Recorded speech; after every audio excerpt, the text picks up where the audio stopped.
Da, da, da, da, da, da. Hello. Uh, hello. Hello, Harry Potter fans, and welcome to this audio fan commentary on the sixth film based on the big sixth book in the Harry Potter franchise, Harry Potter and the Half-Blood Prince, released in 2009, directed by David Yates, and actually 10 years ago. So happy 10th anniversary, Half-Blood Prince! Woo! Yay! Hooray! Um, I remember this one quite well in the cinema. Actually, I really liked it in the cinema. It has gone down a little bit, in my opinion. I think this is sort of regarded as one of the weakest entries in the series, if not the weakest. It gets a sort of a mixed response. In my opinion, this is the weakest of the 8 Harry Potter films, but it is better than the Fantastic Beasts movies. But it'll be interesting because tonight, this is Jack's first time watching this film, I believe. So you're going in with fresh eyes. I believe it's your first time seeing the film. Yeah. Yeah, and we enjoyed Order of the Phoenix, but we didn't think it was as good as the first 4. So but there are no bad Harry Potter films. None of them are bad. So this is still a good film. So I'm looking forward to watching it. And of course, like the other commentaries, this is just for fun. We're not doing it for financial gain, and just the audio, no picture for legal reasons. And if you want to follow along, put your timestamp to 0 with the DVD or Blu-ray, and then follow along that way. And yeah, enjoy. So, Jack, is there anything else you want to say before we continue? Where'd the other half of the Prince's blood go? Do you want to do the countdown, or shall I? You take it away, bud. Okay. 3, 2, 1. Avada Kedavra. Oh, see the Warner Brothers logo is looking very dark now. Because it's a dark movie. Yeah, this is definitely. I mean, this film does try and have some comedic elements, so I don't think it's as dark as Order of the Phoenix, but it's still dark. What would you say the darkest film of the whole series is? Would you say it's Crimes of Grindelwald? Potentially, or the Deathly Hallows Part 1. Actually, they're probably the Crimes of Grindelwald. Yeah, that one does feel a little bit humorless in places. It's a really nice opening shot. Yeah, there's almost quite an eerie feel to this opening.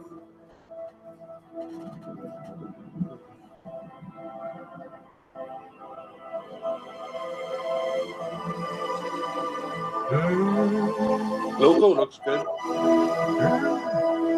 And of course, good old Nicholas Hooper returns to do the soundtrack. By the way, mate, I was just going to say, I would turn your volume down. It sounds quite loud. We don't want to get copyright struck like the Azkaban commentary. You're talking about the bit that when Voldemort yelled? No, your audio there sounded a bit loud. I'm just saying. Alright, yeah. Hang on. Let me just grab the remote.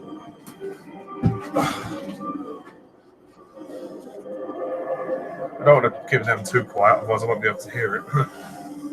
I know, I just don't want us to get copyright struck.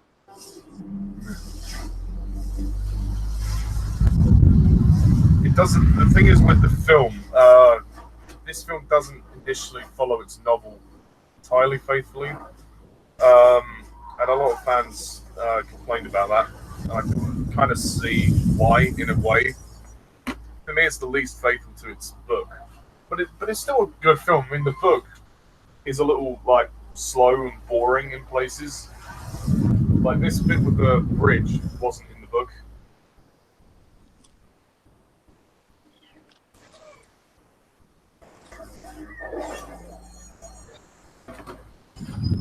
I wonder what J.K. Rowling's favorite Harry Potter adaptation was. I don't know, actually. I'm surprised I never asked her. Yeah, I mean, it could be the first one, maybe. I mean, it's a cool, visual thing to look at, the Millennium Bridge going down. Yeah, it wasn't in the book.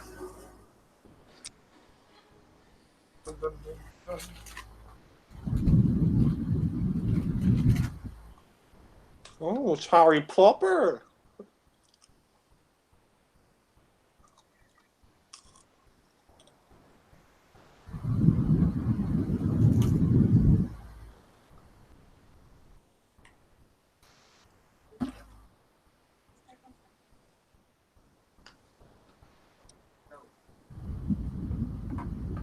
Who's this person? Oh, she's just a random waitress. Is she a muggle? Maybe. Yeah, I think she is because she doesn't know who Harry Potter is.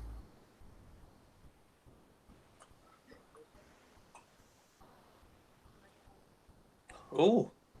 Get in there, Harry, my son. Woo! That's when she gets off. Ow! I mean, he's 16 now, so he's well, he's legal. I'm surprised that she. Well, I suppose he's a good-looking guy, Daniel Radcliffe. So, yeah. Though, yeah, he does look quite young for his age. Harry's gonna need some hot stuff, baby, this evening.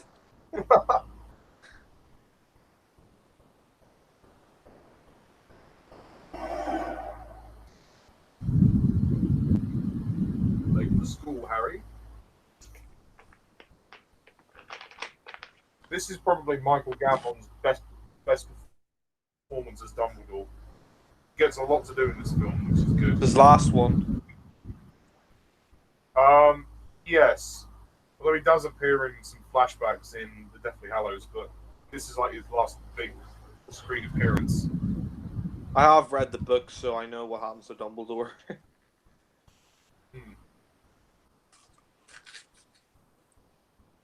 Oh, Harry, you can't stand up the waitress.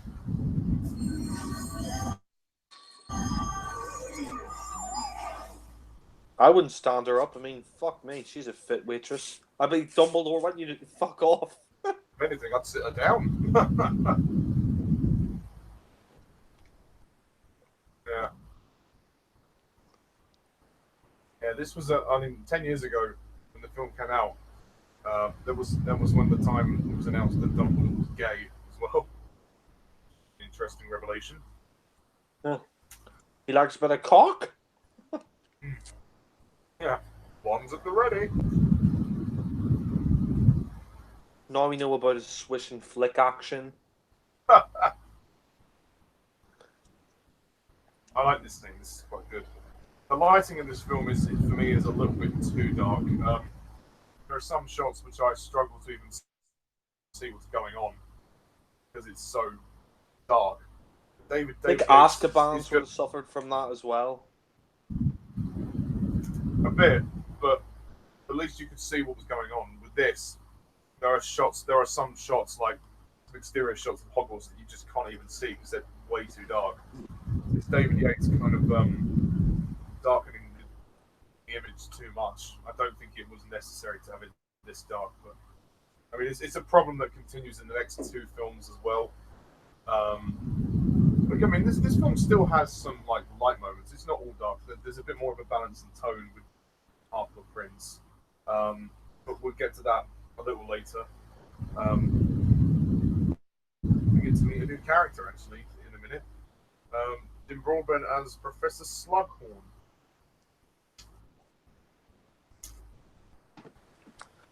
It's interesting that David Yates has been the director since Order of the Phoenix. It's like I'm surprised we haven't had different directors since then. Yeah, so am I.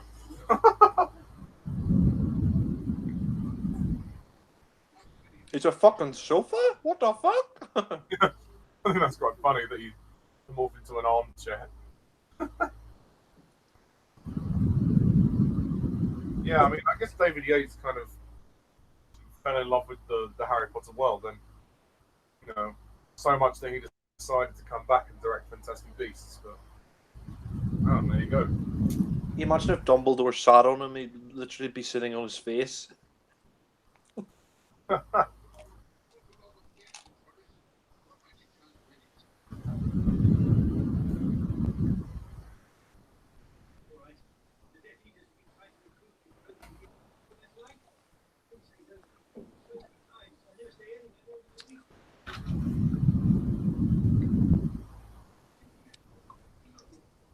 It's weird. I think Ian McKellen was offered the role of Dumbledore.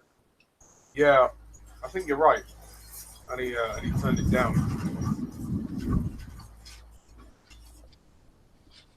I mean, he was doing Lord of the Rings at the time anyway, so he probably wouldn't have been available for it anyway. Yeah. It's nice that Harry Potter has always kept this tradition of a big British cast, especially even like we've got Jim Broadbent as Slughorn, and I really like that. I like that casting choice, and it works very well.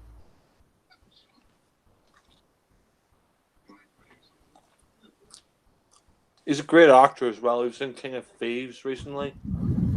Yes, yeah, that's a good film. I like that. Pretty decent. He was really good as a villain in that.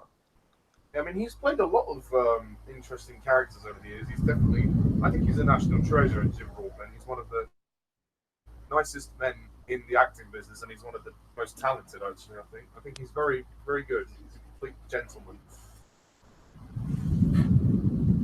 Yeah. And he gets a lot to do in this film. Can I ask, was this shot back to back with Order of the Phoenix? I think they tried to shoot all the movies consecutively, like yearly, because the cast were growing up, so they had to do it as quickly as they possibly could. But there were delays. I think originally they scheduled it for late 2008, but Daniel Radcliffe had some other commitments, so they had to delay the movie till summer 2009, which seems fair enough. I mean, it's only. I mean, they tried to limit it like 2 years or a year afterwards, and I'm surprised actually they managed to do very well and get the films out consecutively and on a level of good quality. Yeah.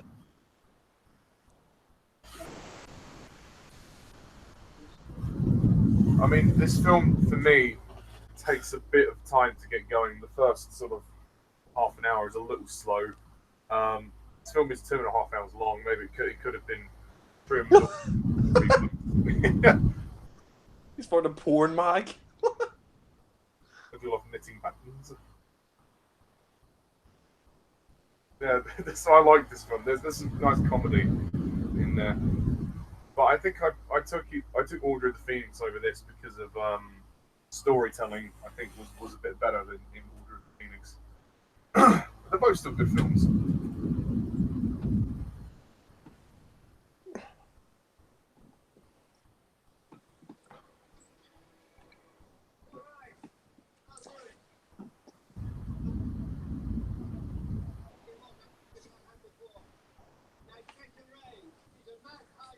Praise. I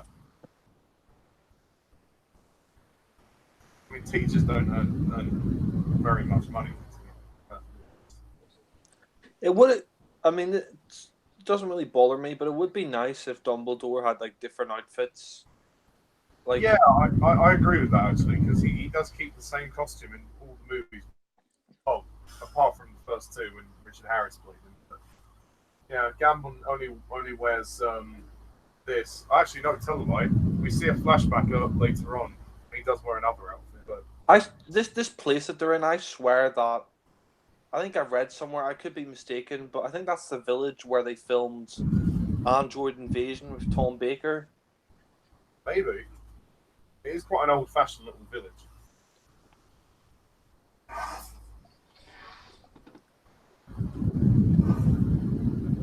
So look at this shot here of the burrow.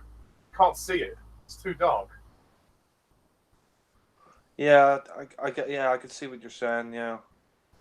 But I didn't even see Harry in the water there. It must have been even darker seeing it in the cinema because the screen is darker. Actually, it's sort of easier watching it in the cinema because all the lights are off. But even so, it's still quite hard to tell what it is. But I've got my small light on in the room, and I struggled to see that last shot. But... It's so weird that Harry got with Ginny. Because, I mean, if you think about it, he's fucking Ron's sister. Yeah, Ron out of money, so Harry didn't have a lot of choice. You got to fuck Ginny. The only thing with the movies is they don't really give enough time for Harry and Ginny's romance. I mean, you'll see in this film how little they really actually get. It's funny that we don't have the Dursleys in this one again. Yeah. I mean, I don't mind the Dursleys not being in every film. I mean, they are actually in the book. And Dumbledore comes to the Dursley house instead of the train station. So there's some changes that are made. I guess they didn't want to be conventional and have the Dursleys at the beginning of every film. They didn't want the audience to feel like, oh, it's the same all the time.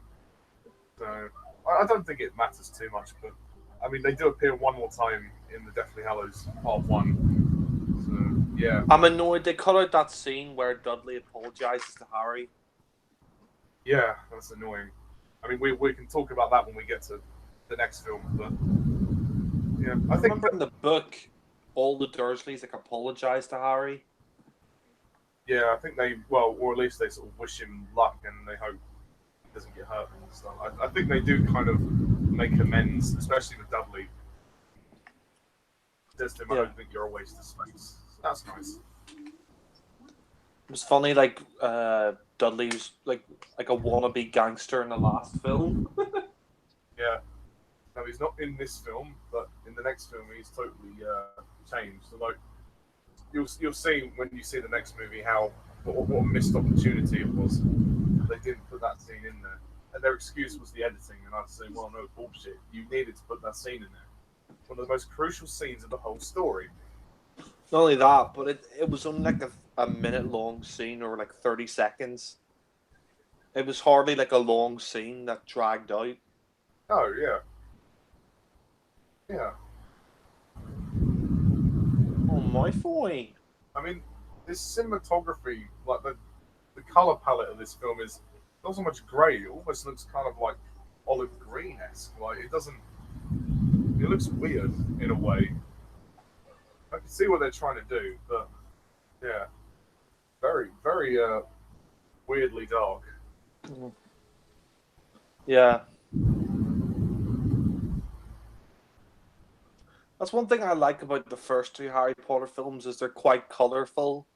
Like Prisoner of Azkaban onwards, they sort of wash out the colours. Yeah, slowly. I mean, the Goblet of Fire has a sort of a array of light and dark. I mean, they have scenes in the daytime in that film, at least. With this film, even in the daytime, there are some scenes that you can't actually see very well because the lighting is too dark.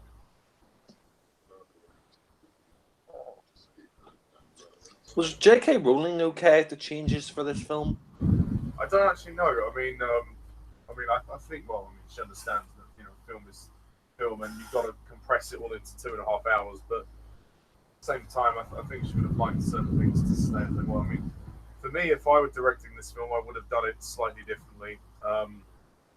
They changed a little bit too much, and they kind of left out some important bits that would have helped sort of with exposition.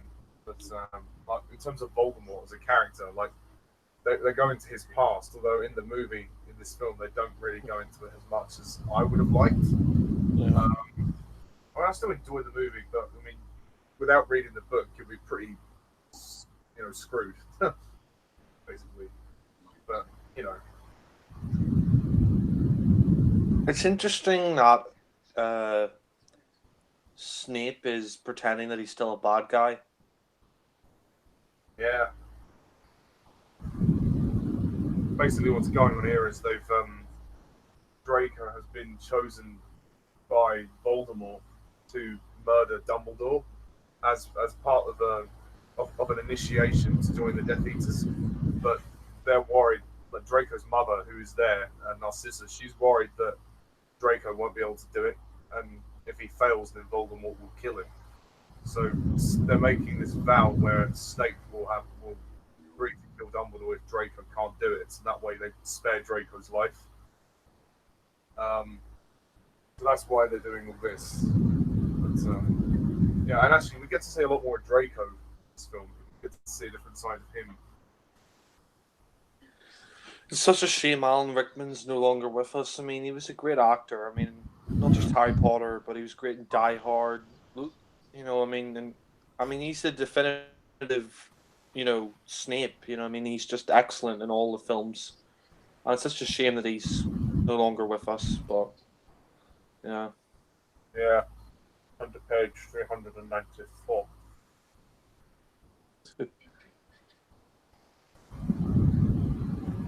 I do think the movie's kind of wasted Bellatrix a little bit. They could have used her a bit more in the movies she was in. I mean, even in the last film, she doesn't get a huge amount to do. She's always been a brief character anyway. But not only that, but I mean, Helena Bonham Carter is a really good actress, so I don't know why you wouldn't use her more. Yeah, I mean, she's an important character in the story. I mean, everybody's important, but I guess there's so many people to focus on. The film has to try and balance all of them as best it can.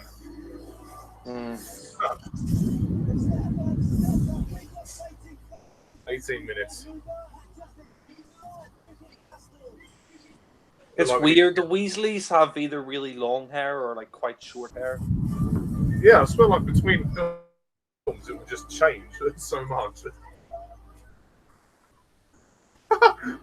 got the little umbrage thing at the top.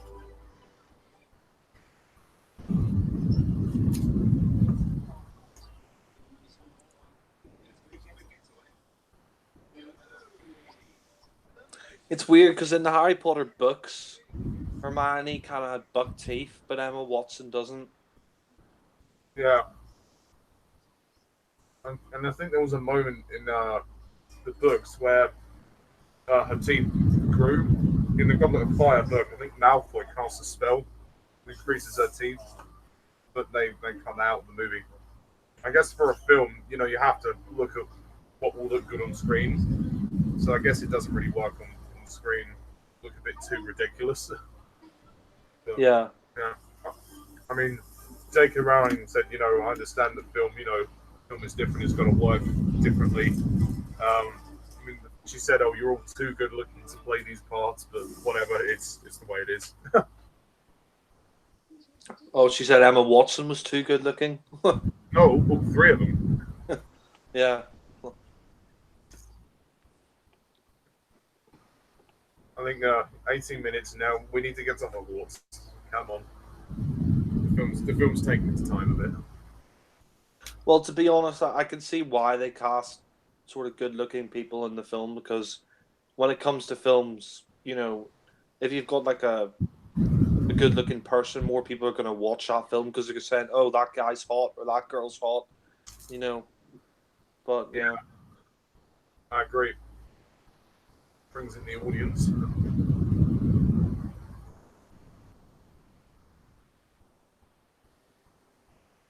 But I have to say though, all three of them were perfectly cast. I mean, you couldn't have asked for three better actors two better actors and an actress for those characters. Yeah, you're absolutely right. And I think they've got to a point when they're all now, but the sixth film, they know their characters inside out, and they've come along. They've really grown up, and they've come a long way. It's great to see 10 years of filmmaking and the way they've all changed and matured, and how their characters have changed as well. Yeah. I think I agree with you in the lighting. It looks a bit too dark in some places. I know it's also to reflect the mood of the Wizarding world at this time, but it doesn't, from a visual standpoint, it doesn't look good. You can't see what's going on. Yeah.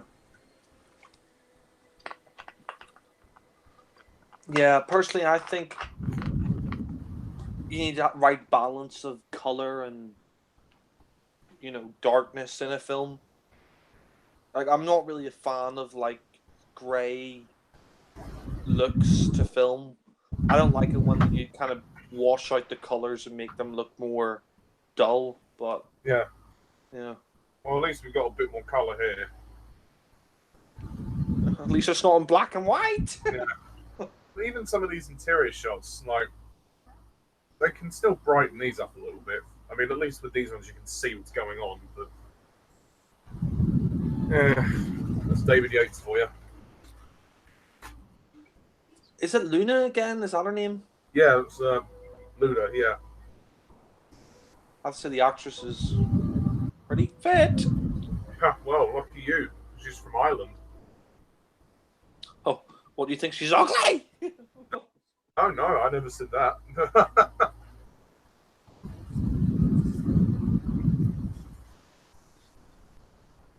Doesn't matter what your accent is. I'll go for you if you're fit. Yeah. I think she's from Dublin, though, by the sound of her accent. Don't know about that. She could be. Yeah, maybe. Or, I don't know. I mean, you know Ireland better than me, so... I'm from there. Hello.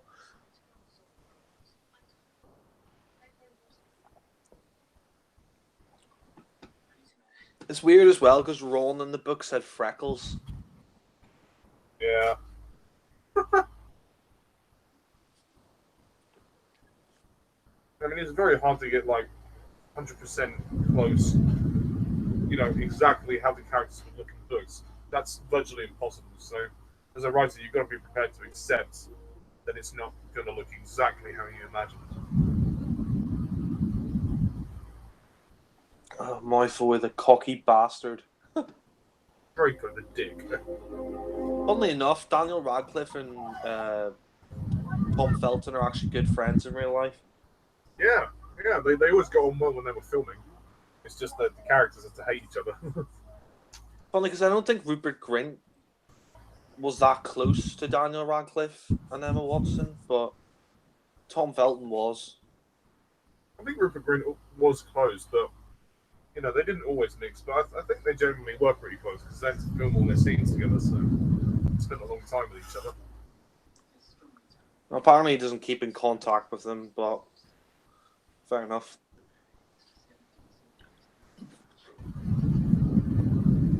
Rupert Grint was actually in ABC Murders recently with John Malkovich. Came out last year. Oh, I don't see much of Rupert Grint as an actor anymore.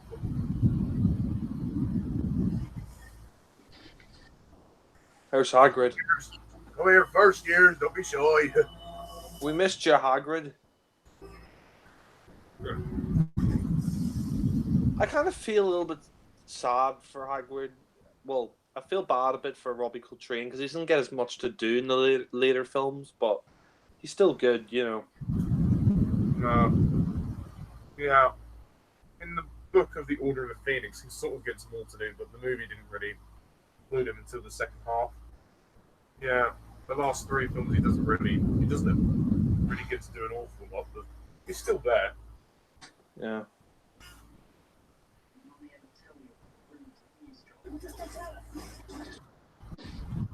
How the fuck did he know? I think he saw something move earlier. Petrificus totalis.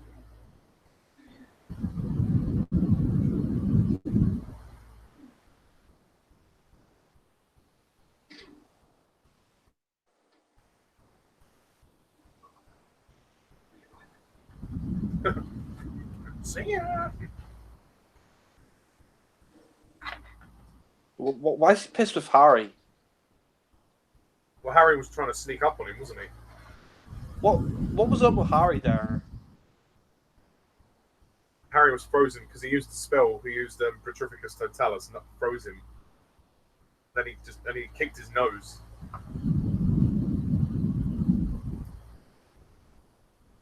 I'm surprised he didn't nick the invisibility cloak.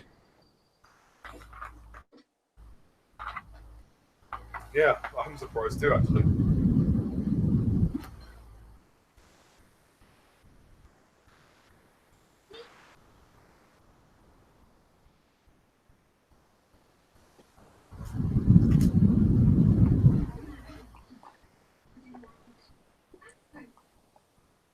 I mean, if that was me, I'd want an invisibility cloak. I mean, you could go anywhere. Yeah. Luna's such a nice character. Bless her. Yeah. Surprised Harry didn't get together for Luna. Yeah, well, I think she's a bit too weird for him. Doesn't like the Irish. She does actually get together with somebody in the last film, but I won't say who. Yeah.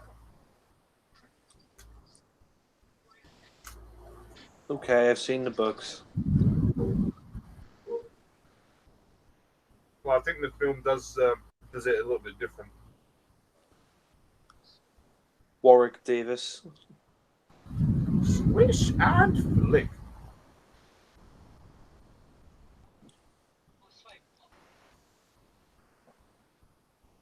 Potter. My boy is just a stuffy old prick. Yeah. This isn't me, but like my boy's like, he's just got to stick up his arse. He's just always, you know. Yeah. He's a bit of a snob, really. Oh, Jesus! You hear the crack.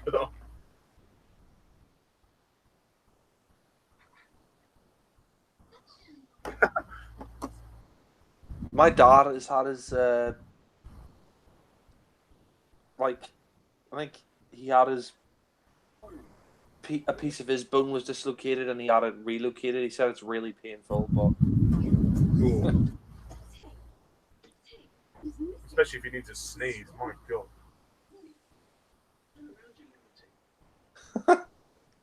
it's funny that Hermione and Ron get together because they always just, you know, Arguing. yeah. Well, yeah, arguing like an old married couple. Will you stop eating? I suppose Hermione just likes Ron treating her like shit.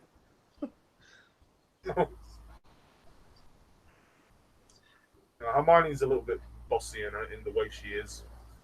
Yeah. But, this is the film where she really starts to fancy Ron.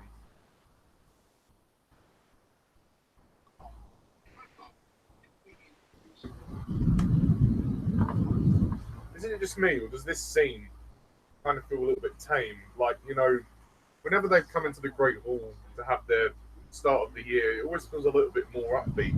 This feels a little bit downbeat, just because of the lighting. It's dark and grim, and there's not really a.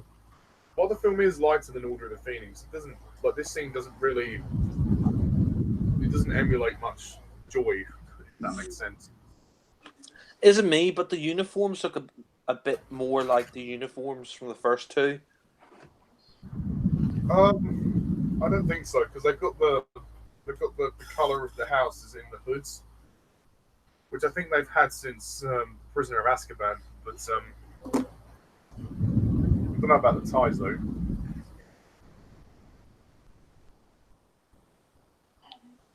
It's weird that I can't. It's weird because I don't remember the eagle moving before in the other films when he's about to speak. Yeah, I don't think it ever did actually. We never did see it, did we?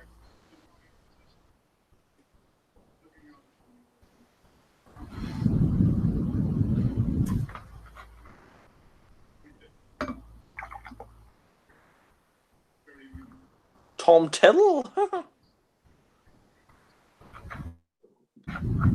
Yeah, I don't like the lighting of this film. I don't know whoever did it needed to reevaluate what they did. Kicking the bollocks.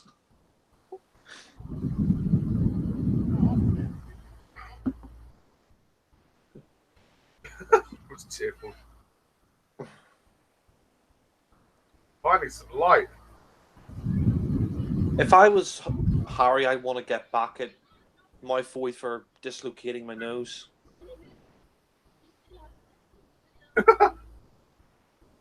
It's interesting as well because McGonagall in the books was younger. I think she was like 56 in the first book. Yeah. I mean, it has been another 5 years.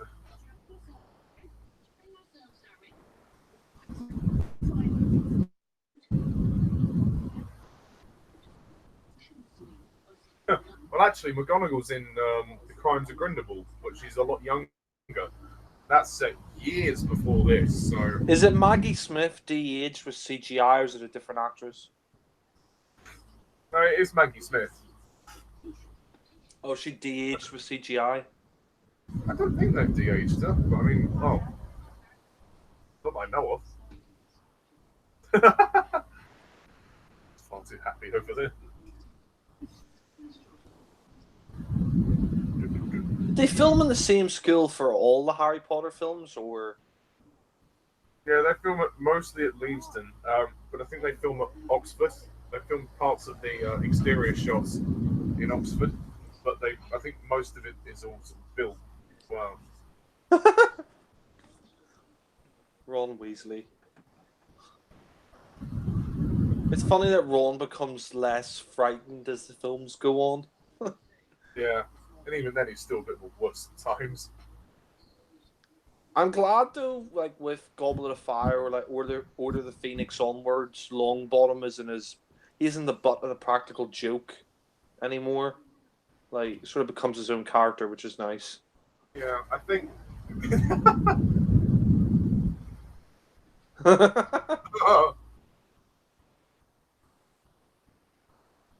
But yeah, Order of the Phoenix is where he kind of comes into his own. Yeah, because he struggles to do the Expelliarmus spell, but manages to get it right in the end. He's great in the last film.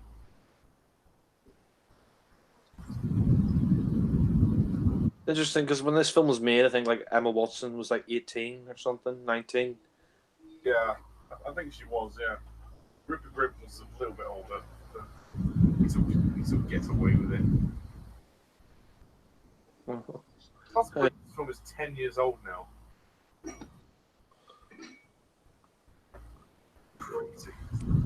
Oh shit! I know that actress.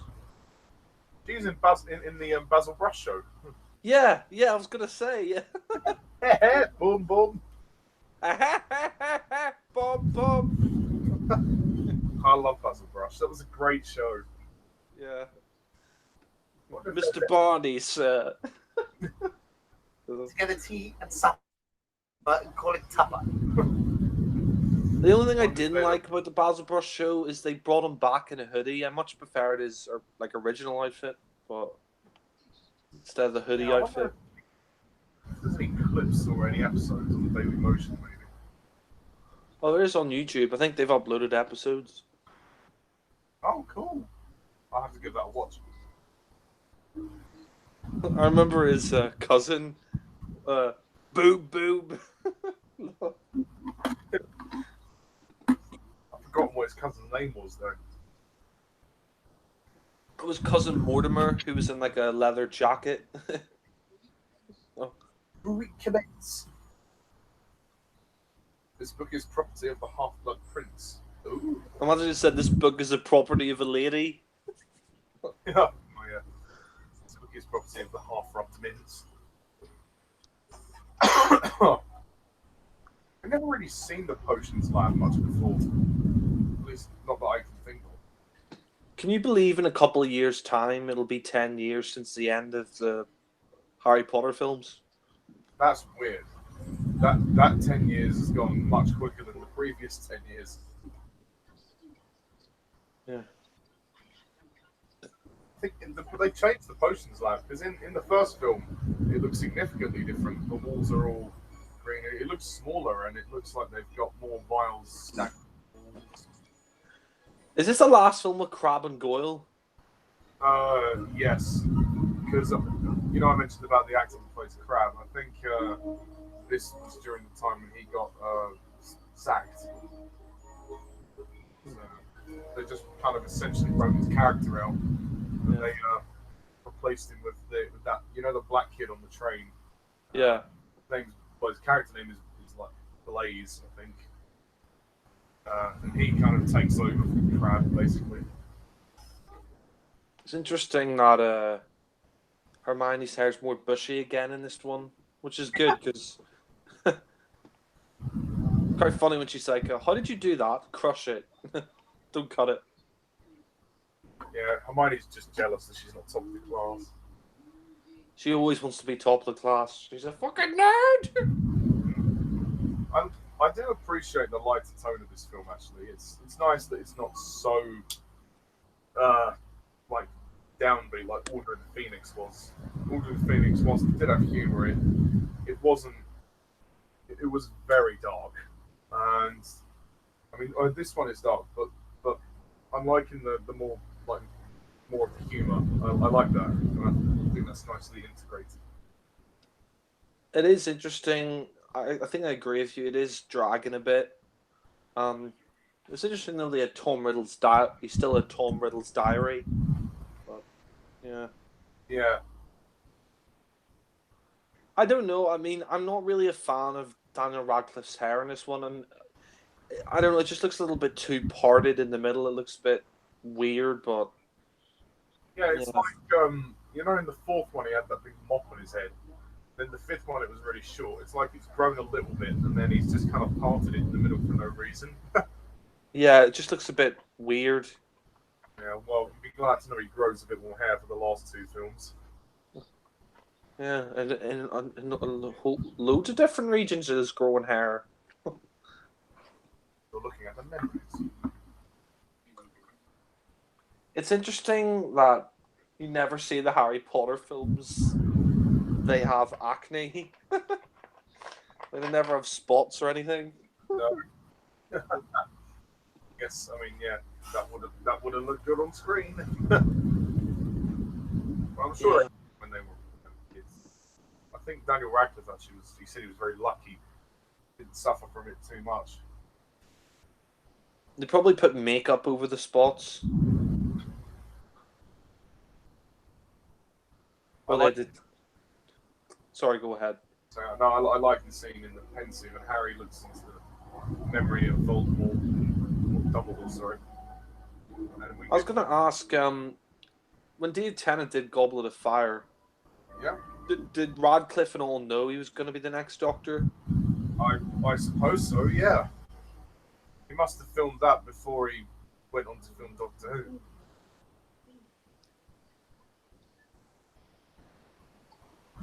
This is a very frequent, sort of scary scene. This looks like the same set that they used for the fifth one. It's actually it's not part of the Ministry. It's in an orphanage. There's young Voldemort there. And actually, fun fact: the kid who plays Tom Riddle there is actually Ralph Fiennes' nephew.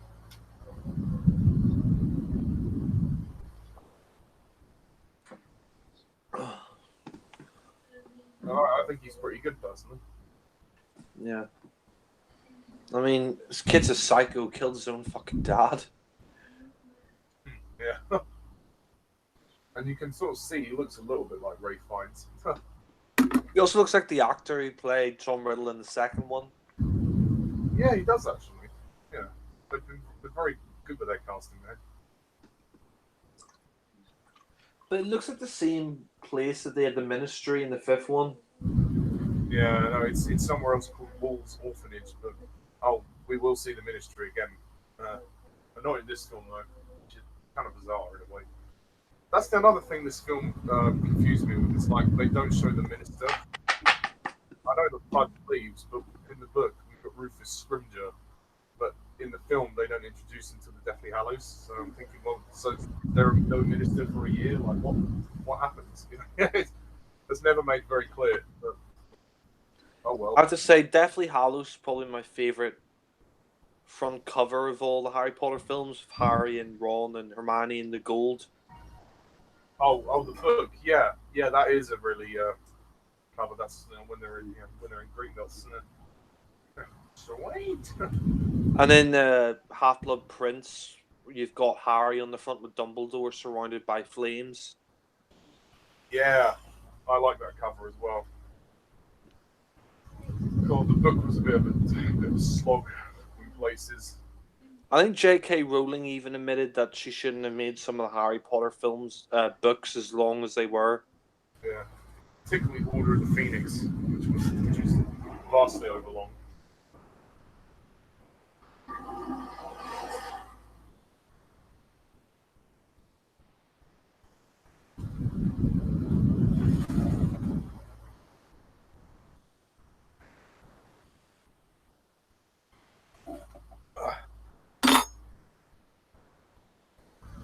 I mean, in defense of David Yates and the filmmakers, it is a very challenging series to put to the big screen, especially with books as long as they are. So I do applaud them for what they did. They've managed to make some really great films. But I mean, you know, no movie's perfect. But it would have been nice if this could have stuck to the book slightly more. But you know, the book is sort of long as well, so it's difficult to tell the book. Interesting that Harry's had the same glasses all the films as well. You think they would have, you know, he'd have gone to Specsavers. Wizards don't get repeat prescriptions. See, this shot, it's just black. Like you can't see anything. Yeah. Like, how was I supposed to know that the Death Eaters were going past there, trying to get into the school, and then the shield was up? David Yates, speak to your guy that does the lighting, because seriously, that's ridiculous. Would you say that he didn't really find his feet until Deathly Hallows Part 2? Yeah, I would probably agree with that. I think he gets a lot better with the next film. I think as he continues with each film, he gets better and better. Although I mean, Deathly Hallows Part 2 for me is the best one he's made, but he did good with the Fantastic Beasts as well. Even Crimes of Grindelwald wasn't perfect, but yeah. Yeah, I really don't understand how Harry could say it's his favourite film of the whole series. I mean, I haven't seen it, but the reviews alone don't get me excited. But we'll have to see what I think of that one. It could be a rant if I don't like it. I don't know. Yeah. And the good thing about this film is Quidditch is back. Yay! And it's not in the thundering rain like it was in the third movie. Yeah. I mean, I know the next one, Deathly Hallows Part 1, kind of got a mixed response from fans as well. I know my friend says it's his least favourite Harry Potter film, but we'll have to see if that one, but yeah. I mean, it's Alan's least favourite. I mean, I think it's vastly underrated. I really like it. It is a bit slow in places, but the book is slow. The book is slower, actually. But, yeah, I think it really works. It's a great build-up. But we'll get to that one next time. I love that. Hermione just in the middle of nowhere, waving. Cormac is the guy that fancies Hermione. There's a lot of cocky bastards in the Harry Potter series. Yeah. Well, you get that with any school, don't you? You think Ron would have asked her out by now? I mean, she said in Goblet of Fire, you know, don't ask me to the ball as a last resort. And Ron's like, well, that's just completely against the point, innit? You know? Yeah, I suppose so, but I guess the two of them don't really know how to express their feelings.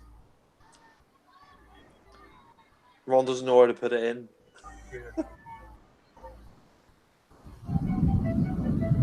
Oh, they're all at that age when they sort of start to get a bit, you know, feely with each other. A bit randy. Oh, he's a show-off.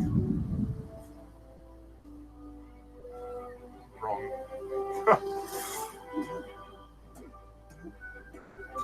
I'm kind of glad the characters look less rubbery than they did in the first film. Oh, yeah. I mean, technology improves a lot, thankfully. I'm surprised there's not many people there. Yeah, well, this is just the tryouts, so... Why is Hermione, like... It looks like there's tears in her eyes. Yeah, I think she's just sort of, yeah, she's feeling a bit emotional. She fancies Ron.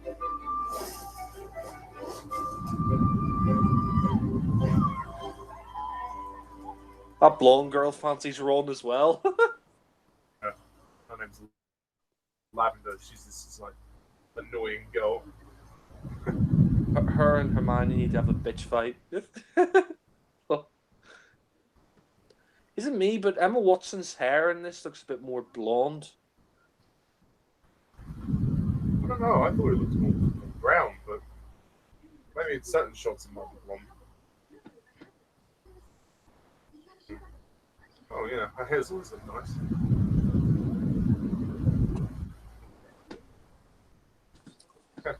Sluggle thinks he's a genius.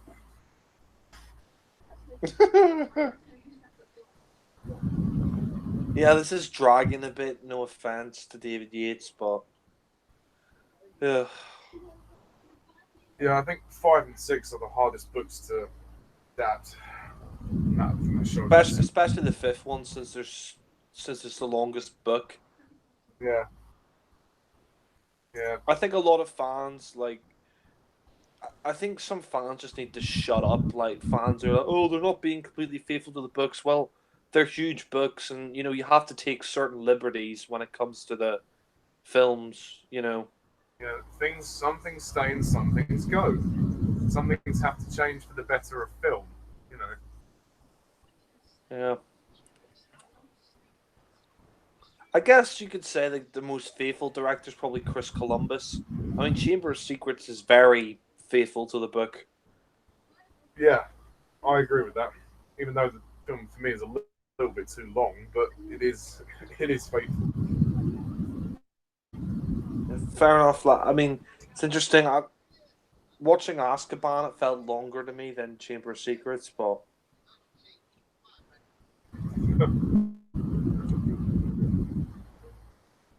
walking in the winter wonderland. Yeah. Now they're old enough to go to the pub. Good for them. Give us a beer, you fucking wanker. Can you imagine Ron getting into a barroom fight? God, yeah. You say butterbeer has like no alcoholic effect? Well, I don't think it does. Maybe there's other beers that they drink. I was gonna say, how can Harry get pissed?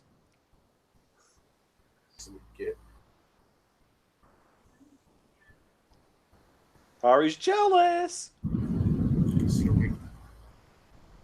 Little would Harry know that Ginny would be his future wife.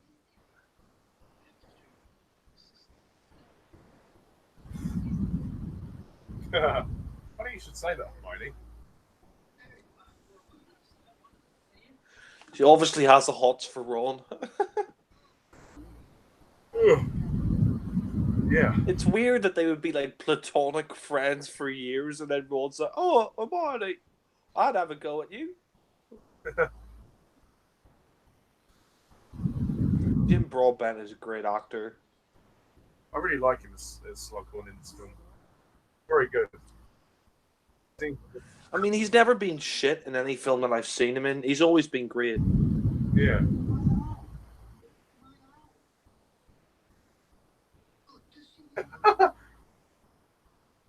Wallenby.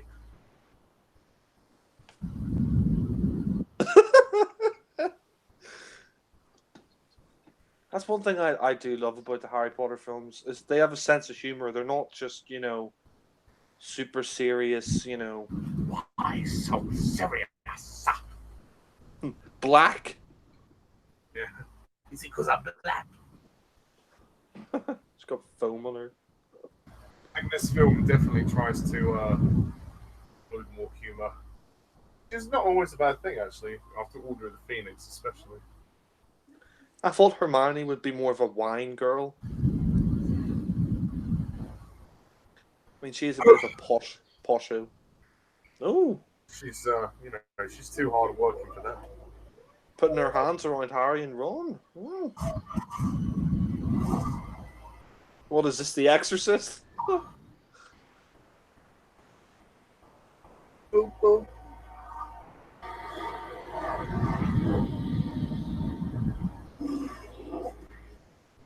Imagine it was all just a joke. Weird joke. Oh, yeah, it is sort of dragging a bit.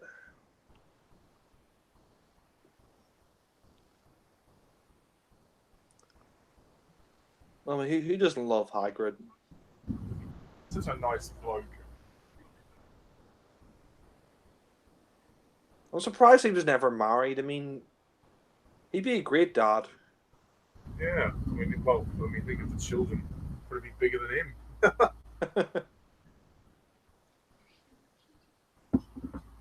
It's weird that McGonagall's outfit sort of changed in the later films as well. In the first two, she's like wearing a dark green outfit. Yeah, I don't think that's a bad thing though. I don't mind a change of costume. Yeah. You must be pretty poor to wear the same clothes every day for the past 6 years. That's true, yeah. Or maybe you're just a stinky fuck who doesn't like changing.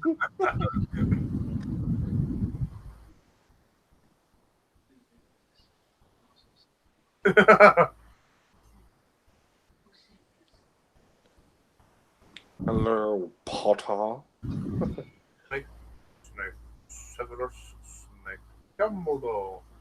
Yes, Potter. Lucky to be alive, Potter. Our newest celebrity. Change. Go to page.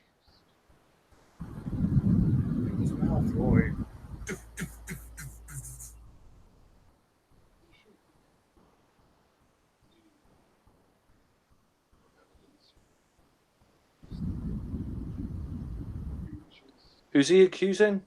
Malfoy.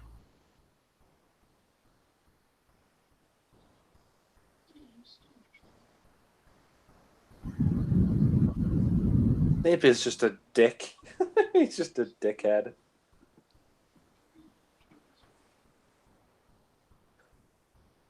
I mean, he never gives Harry a break, does he? No, he does treat him like shit sometimes.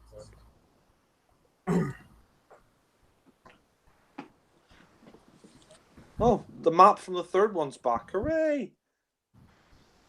So he never handed the map back in. I thought Lupin took it away. Oh, actually, no. I just remembered Lupin gave it back to him at the end because Lupin resigned as a teacher. He's like, oh, I don't feel any shame in giving this back to you now. It's nice that he made a return appearance in Order of the Phoenix. Yeah, and we will see him again in the Deathly Hallows as well. I mean, if I was Harry, I'd want to stay with Lupin, even though he's a werewolf. Fuck, having to deal with that every day. Imagine if Lupin was married, like his wife wakes up next to him as a werewolf in bed. Well, actually, Lupin does get married, funnily enough. Married to Tonks. But I think he takes a potion to stop him from turning into a werewolf, but it doesn't always work. Saw that Sirius Black died in the previous one. Yeah. Well done, though.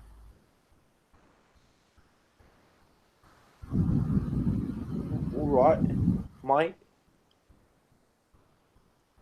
All right, love. I guess you could say Ron's the more working class of the three. Yeah.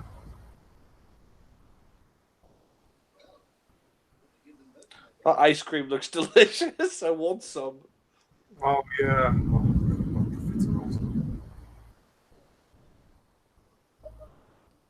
This guy's a slob.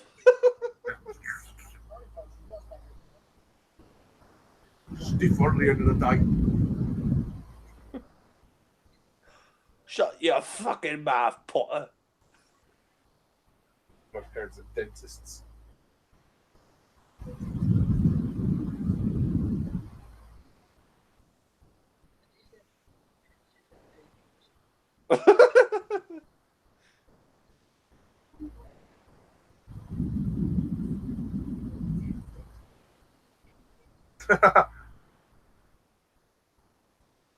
It must be weird for Hermione growing up with Muggle parents. Yeah. Well, I suppose like that. I'm not sure why her parents would have chosen her to go to a magical school, but oh well. It's weird that Harry starts having feelings for Ginny. Yeah. Yeah. Hermione can see it.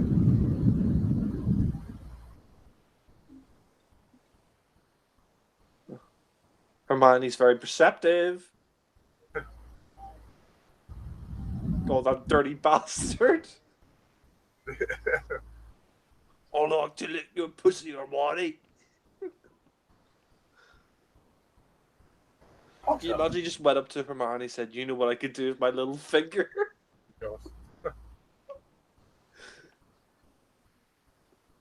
It's a shame about Daniel Craig. Oh, yeah, he broke his ankle, didn't he? Or yeah, well, according to the articles, yeah, they've suspended some filming. They were going to do this weekend in Pinewood. It's a shame. I really hope it doesn't get delayed again. Yeah, as long as he can have a speedy recovery and the release date stays as it is, then that's fine. Did you hear that guy recently came out and said Bond 25 was a shit show? Yeah, there's all sorts of things flooded around, but I still remain confident that they can pull it out of the bag. It's just, oh my god, it's been such a long road to even get it going into production. That live announcement was a fucking joke. I heard that. Well, I just hope that Carrie Fukunaga can pull it out of the bag. I really do, because I'm a little worried that it's not going to be good. But you know, hopefully it will be. Yeah, I hope it is good, and I hope it is a good ending for Craig. Because I mean, it's weird because most of the Bonds have had shit exits. Yeah.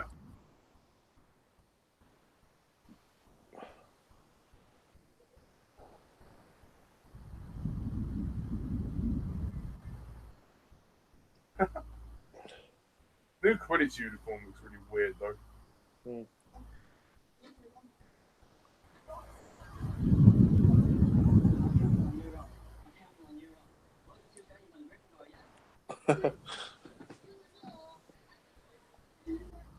I wish they brought back Nearly Headless Nick for the other films. Like, it's kind of annoying he's only in 2. Yeah, it would have been nice to see him return as well.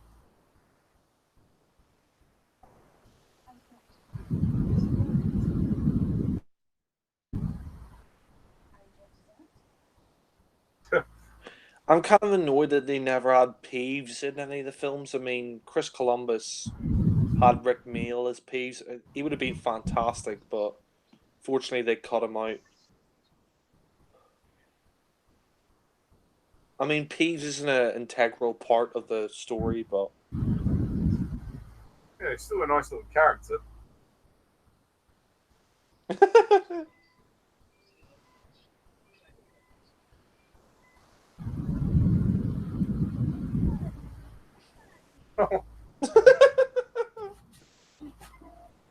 Who's she, the Cowardly Lion?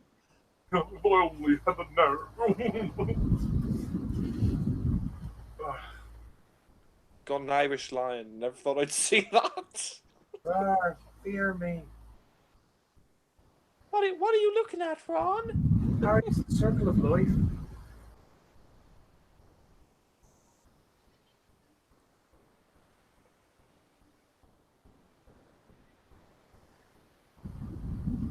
Want to give him steroids?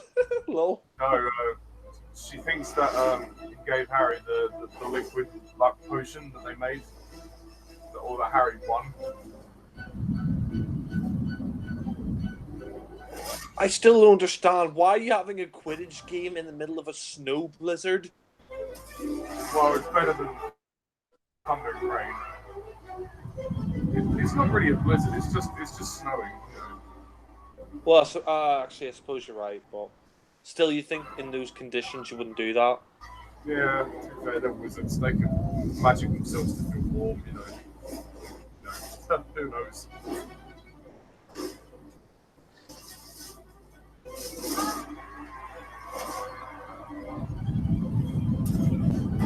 Oh, that's rough. I mean, I'd never want to be in a Quidditch game. I mean, you could bloody kill yourself. He is dangerous, but it looks like such fun though. Yeah, fun if you're not the guy who falls off the broomstick.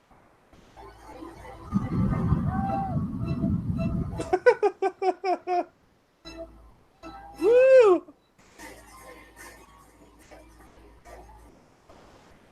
Weasley. That girl is desperate for Ron.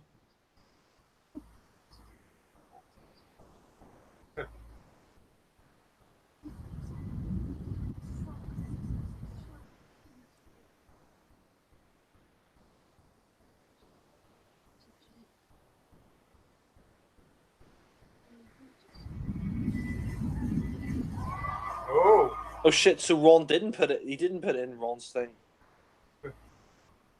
Oh, that's gonna piss Hermione off. Yeah. Well, no, Harry tricked Ron into thinking he'd taken the liquid luck, but Ron, he just did that to give Ron some confidence, but he didn't actually give it to him. Yeah. Oh, Hermione. Here's the hots for Ron. I'm surprised she hasn't had a boyfriend earlier. I mean, she's really good looking, you know? Yeah. I think because everyone just thinks, oh, she's clever and, she's just a smarty pants, she's, no one's kind of really paid any attention to her. Well, I think that cool man got a crush on her. Yeah, she's a smart arse. This is a nice moment. Yeah, she's a bit of a geek and a bit of a nerd. A sexy one. I think this is a lovely moment. Harry's there sort of comforting her, and he sort of knows how she feels because he sees Dean with Ginny, and he's like, oh yeah, wish that was me.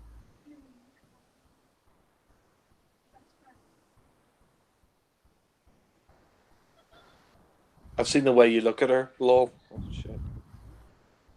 Oh shit.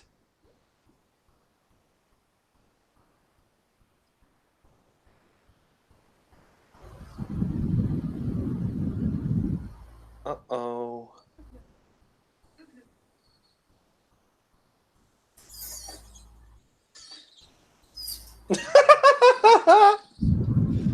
See ya. I would not want to feel the wrath of Hermione. Neither would I. I feel bad for her, like. She doesn't deserve to be rejected. To be honest, that girl, I would go for Emma Watson any day. She's far more attractive than that other girl. No offense to her, but I guess Ron's just kind of in a good mood because he's he's quite cocky and he won the match. he's a bit of a sleaze. No, I wouldn't say that. He's just Nice and sleazy does it. he's just in a good mood and he's now got a girlfriend, so he's sort of he's not really sort of paid any attention to Hermione, which is a shame. It's all foggy, Hogwarts. Yeah. Yeah, this film is definitely a lot poorer paced than some of the other films. I think David Yates isn't the best in the pacing department. Yeah, I do feel for him though, because Harper Prince, his book isn't very paced very well. We've watched over an hour of it. It's going. I mean, more stuff will start to happen in the second half, but yeah, it's a little slow in places. If I was wrong, I'd say sorry, She's pretending like she doesn't care when she really does. I could definitely imagine Hermione being a full-time librarian at Hogwarts. Yeah. Shh.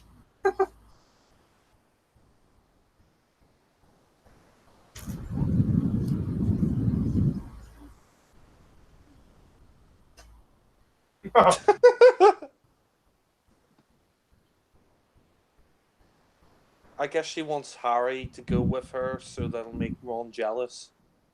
Well, Harry suggested that they go as friends because Ron was Ron was a girlfriend. Ron could be a bit of a knob sometimes. Harry chose to take Luna.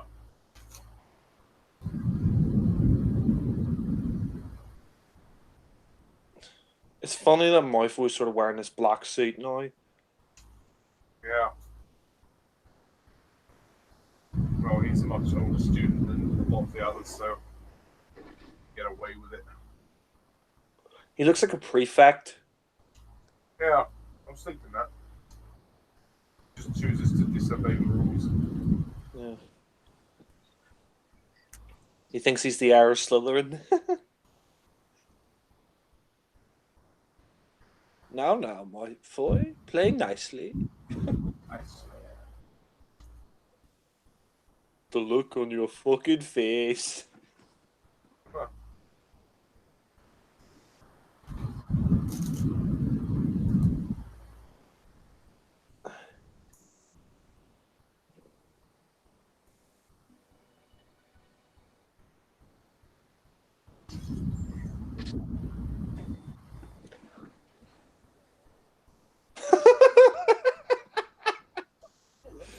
Neville looks like a dork. Looks like a sailor. Oh, would you like a drink, Mr. Potter, sir? I actually did that once. We went on a school trip to a castle. Oh shit, Emma Watson looking fucking fine. Oh yeah. It was weird because I went to a castle once of our school trip, and like they made like they showed me like what butlers used to do, and like, if you were in a dining room as a butler, you have to stare at the ceiling. You can't look at anybody, like say nothing. Well,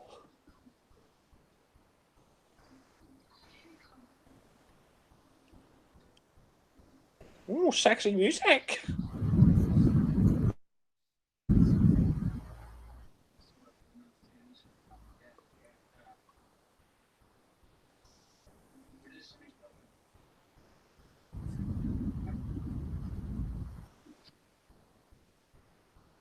What was Ferrero Rocher? Detention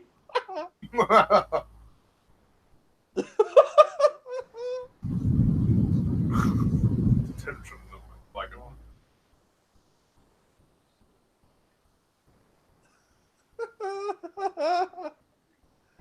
This film does have some laughs, so I'll give it that.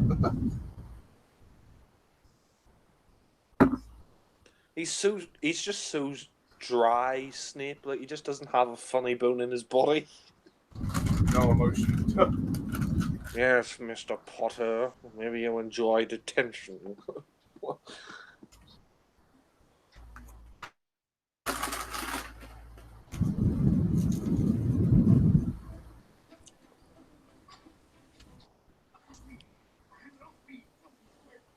Ooh. Hey, Ginny's looking nice in that dress.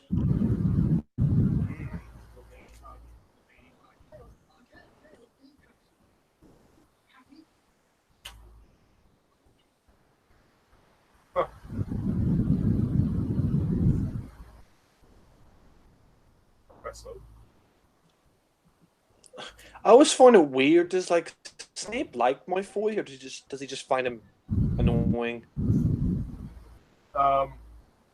No, I don't think he likes anybody really. I mean, he's trying to protect him. He made the vow. You can see that Draco can't cope with it, with trying to kill Dumbledore.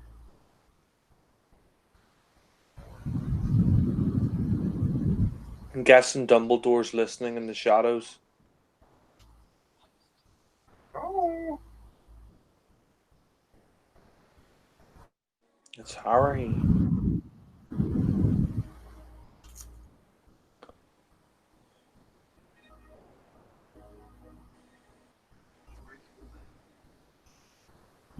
A lot of people say like Daniel Radcliffe looks like Elijah Wood. I don't really see it, to be honest. No, I don't really see it much to be fair.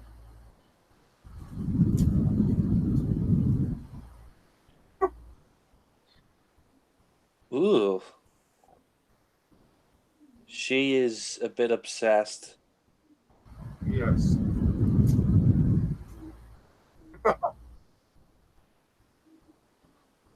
I'd be a bit disturbed if that was me.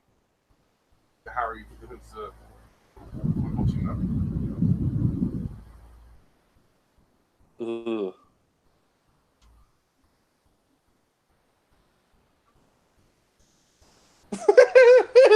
Well, She wants to stop me. she's a bit overly. Oh, shit! A bit overly attached. Yeah. Ron's got a bit of woman trouble.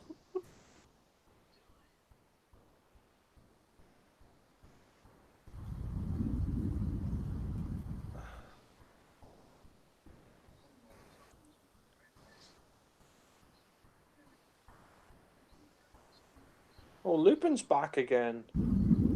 Good old Remus.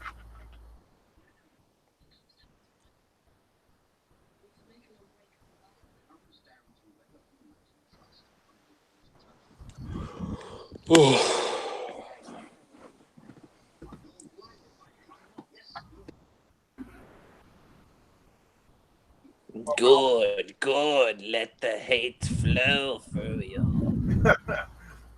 We're halfway there. I can feel your wand.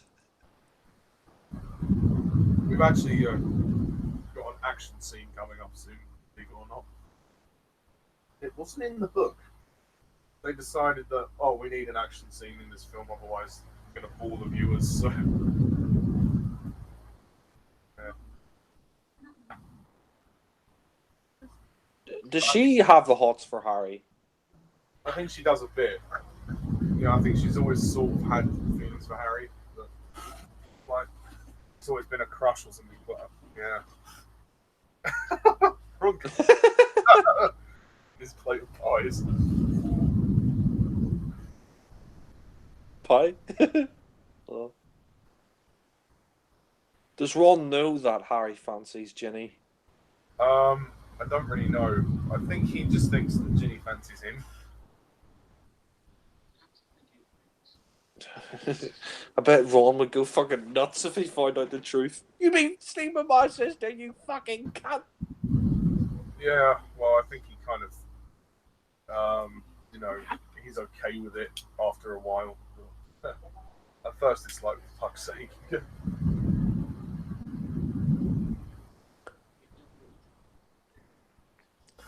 Who's the actor? Is it Mark Williams who plays? Yeah, it is. Yeah, Mark Williams. Yeah, I always like him as his character in the films. Yeah, Arthur Weasley. He's a fucking weasel.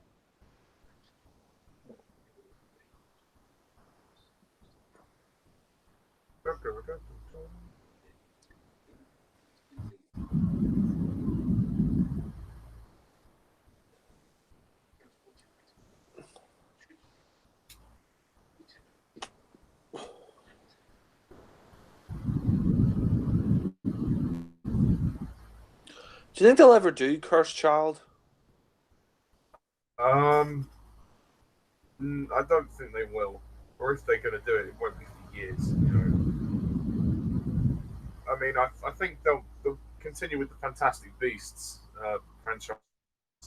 See how that pans out. There probably will be something else that comes along years later. They might do Cursed Child, but I'd be happy for them just to leave it after the Fantastic Beasts. But you never know. I mean, the franchise makes so much money, so the money will say it will continue. So who knows? Apparently, Daniel Radcliffe says he doesn't want to do any more Harry Potter, which I can understand. Oh, she's in her 90. Yeah. Oh. Maybe there'll be a bit of sex. Lol. Oh shit, she's taking his. Oh, for a minute, I thought she was taking his shoes off. Laces up. Fuck, she's the same height as him now. That's weird.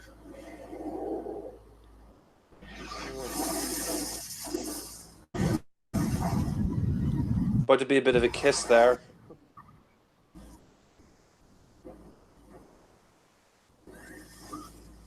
There's Bellatrix. They should have put a shield around the house. Someone call a fire brigade.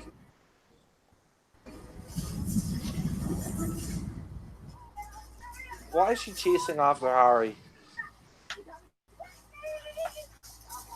Well, she just appeared. Yeah. Oh, I killed Sirius Black. I don't quite know why she just turns up. But, you know, I mean, at least we get an action scene out of it.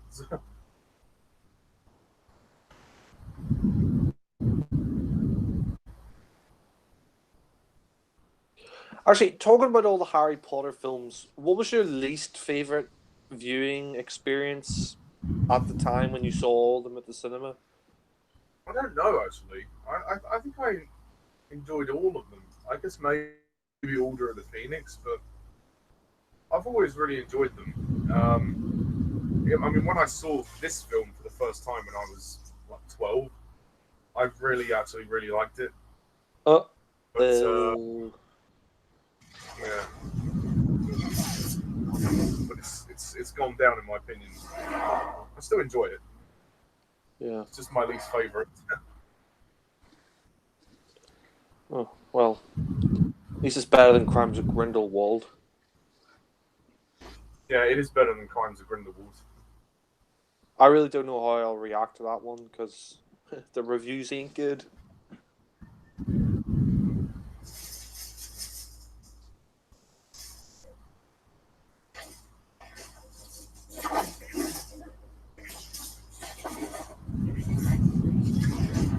I agree with you on the lighting. It looks way too dark and grey.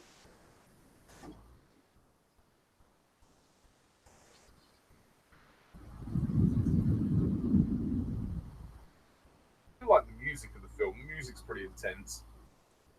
Yeah, I wish John Williams returned to the franchise, but sadly that never happened. I don't think he will. I think they should have got him back after he did Revenge of the Sith. Yeah.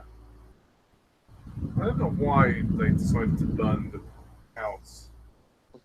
They're only going to rebuild it for the next one. That's the Weasley house, right? Yeah, but you could put the fire out straight away. Did they change location in the Weasley house? I don't think so. They must have just repaired it. It looks like it's in a different place.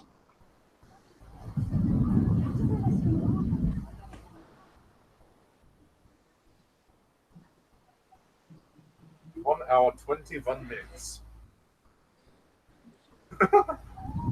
Uh-oh.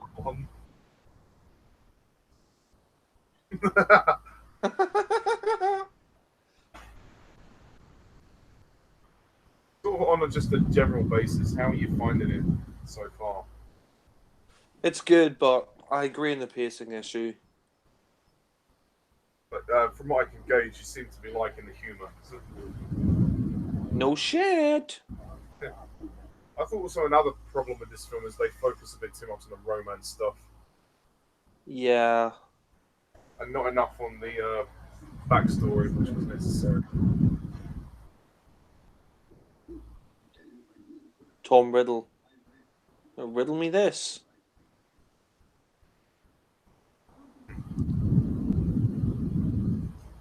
I mean, I don't mind like the dark green lighting for the flashbacks. That's fine. That works. But it's just for the normal stuff, the normal shots in the present day. Yeah. It doesn't feel right, and it doesn't look right either.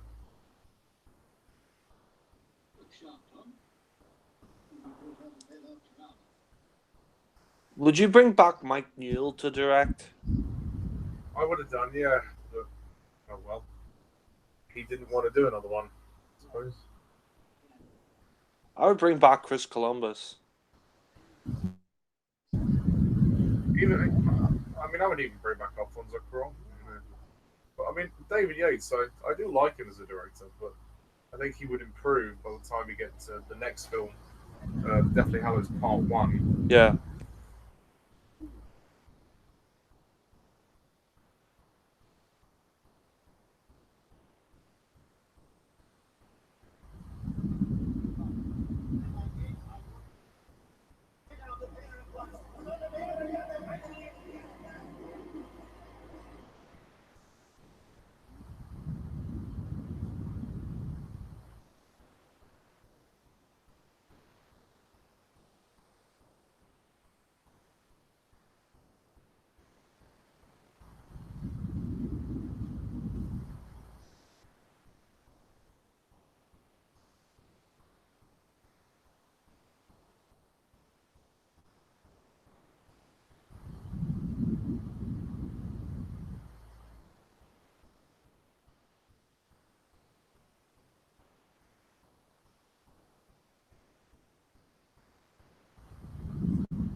It's really hard to believe this film is 10 years old. Still doesn't feel long ago since it came out. I do remember when it was released.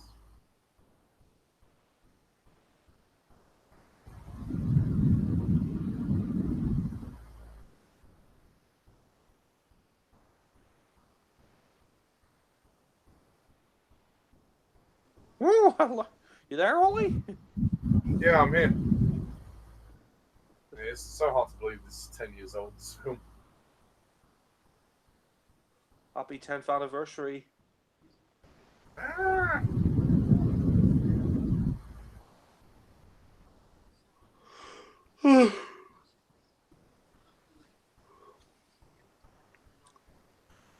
Maybe this didn't need to be 2.5 hours, but I also think Michael Gambon did a good job in that previous scene.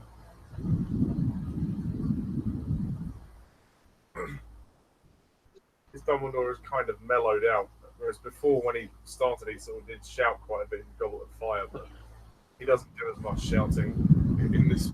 Which is yeah, when he said, "Did you put your name in Goblet of Fire?" In the book, it said he Yeah. said calmly. Yeah. You put your name in a Goblet of Fire. I think David Yates probably just said, "Yeah, can you tone it down a bit?" Yeah. It is a shame Richard Harris passed away because it would have been great to see him in all 8 films, but Gambon does a good job replacing him. Yeah. Dumbledore, put you up to this, didn't he? It was hardly Dumbledore's fault. I don't know about Daniel Radcliffe's hair in this. It just looks a bit weird. His acting is still good, though. Yeah. He's completely in. He's head over heels.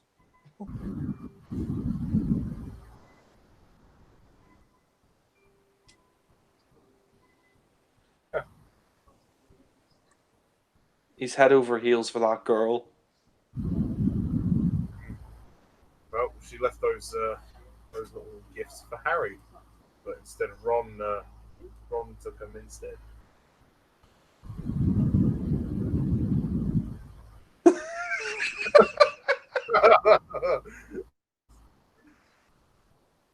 This is getting a bit weird.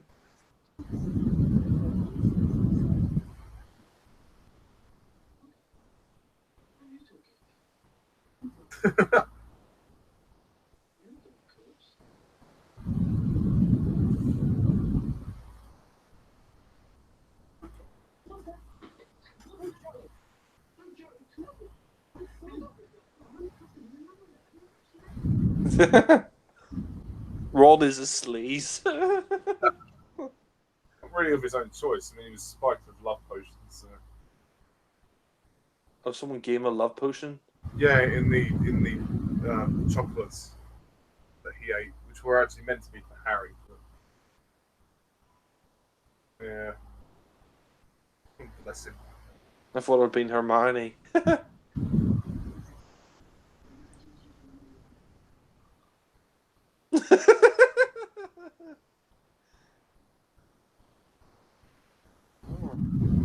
No, so if I was forced to fall in love with her, I wouldn't, I wouldn't say no. Wendy.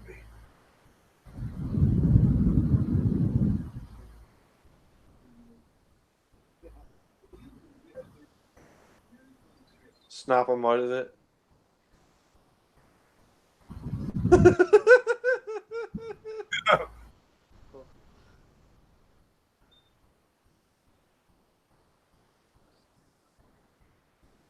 Didn't know Ron swung the other way.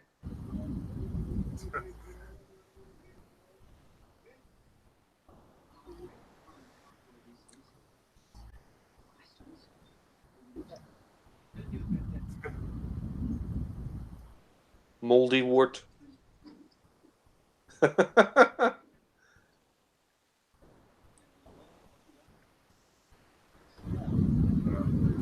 old antidote. That's the trick.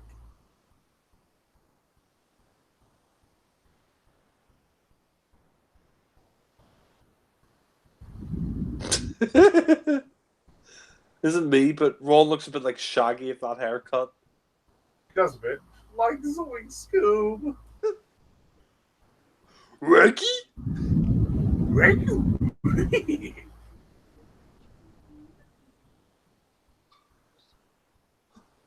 Like Scooby, we're not gonna need the Scooby snacks.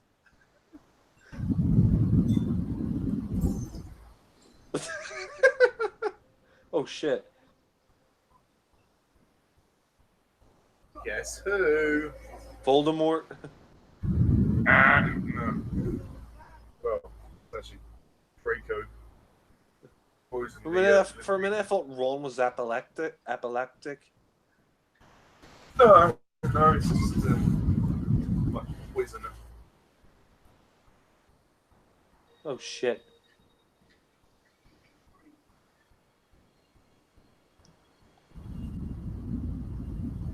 Oh shit. Can you imagine if Ron just died and that was the end of him?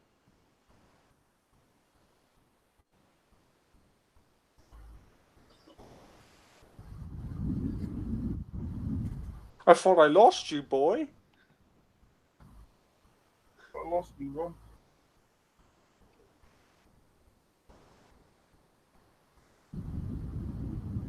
Right. Little Hermione by his side. Oh.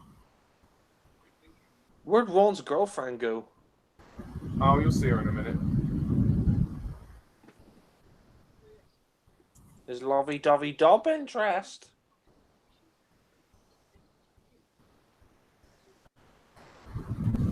I mean, let's be honest, Harry is... Everybody owes their life to Harry. I mean, he's saved the school 5 times. Yeah, only 5 times.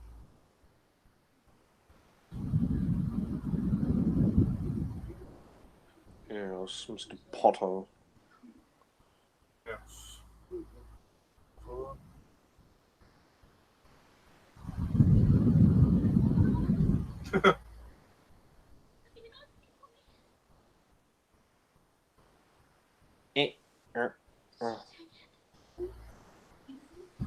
Ooh. Ooh.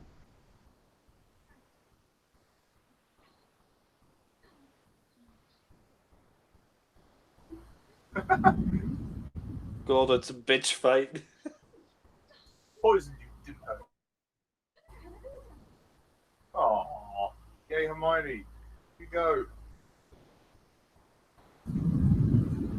Come on, Mom.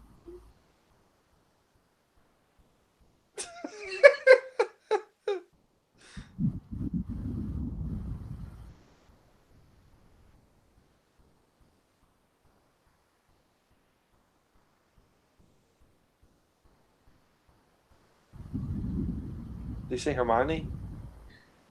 Yep. She sees the opportunity.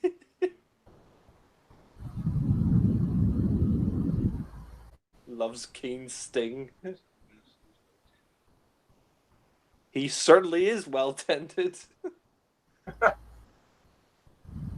Lucky Ron. Lucky bastard.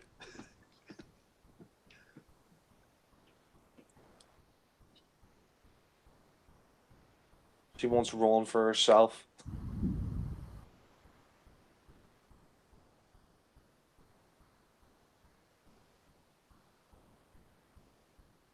She likes a bit of ginger.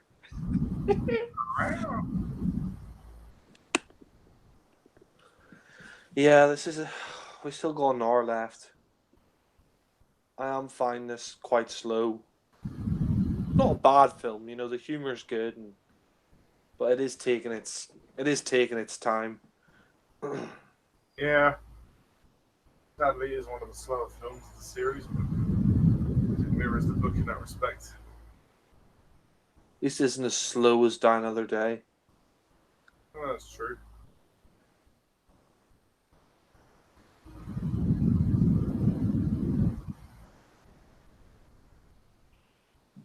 My boy.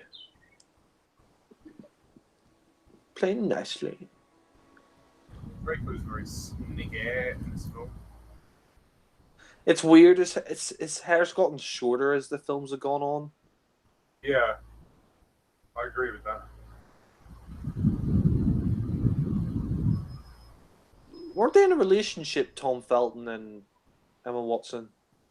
Well, no, I think when she was younger, she used to have a crush on him. I don't know how far it went.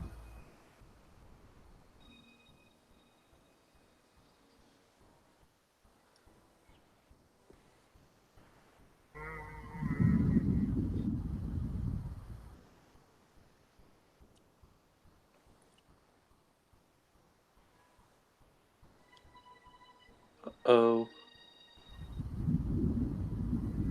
Just like that.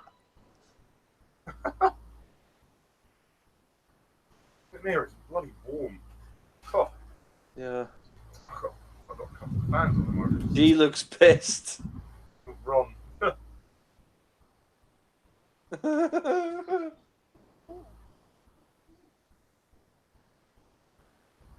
No, it's not Ron. Doesn't remember anything.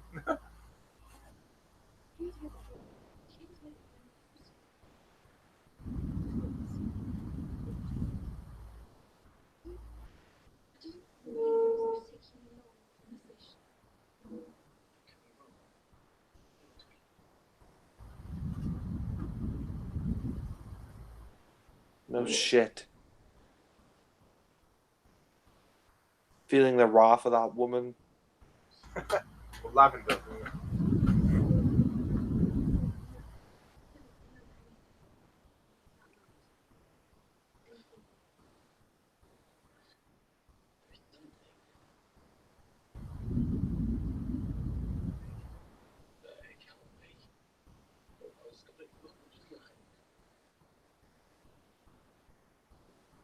Oh, my goodness, it's late.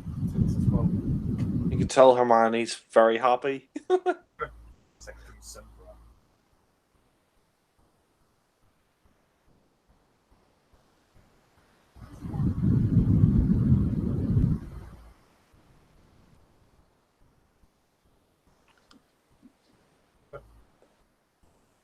All right, love. Excuse me, mate. Have you seen that girl around here? The one that was cursed. Have you seen Basil Brush? Boom, boom. Hello, Mr. Barney, sir.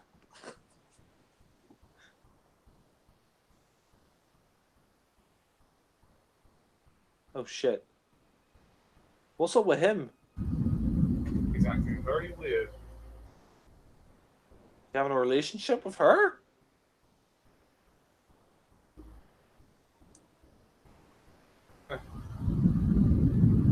Yeah, David Yates, he really could have improved a bit with this. Yeah. I mean, the book itself, it doesn't really have a lot of action in it. And most of the pretty much the whole thing is set in the school. That we don't cut away from it very much. So. Yeah, I give the filmmakers credit for trying. Yeah, I agree. They could have done a bit better.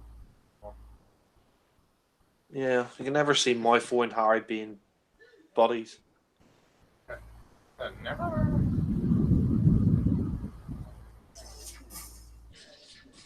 Oh, Jesus. Oh. Wizards and lizards.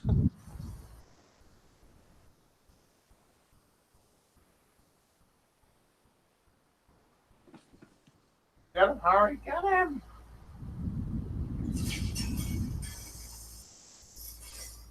This is pretty graphic. This spell does is a little bit graphic. So anyone who's squeamish, I would advise turning away now.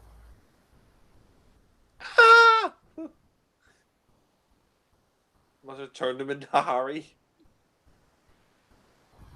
Oh, fuck. No!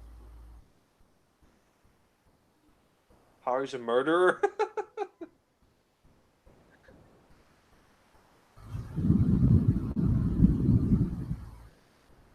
Harry's a murderer? Fuck. It's not killed him, but it's just certainly wounded him very much.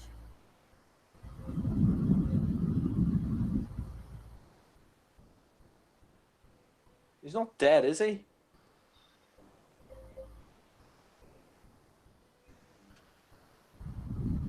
I didn't think he was dead.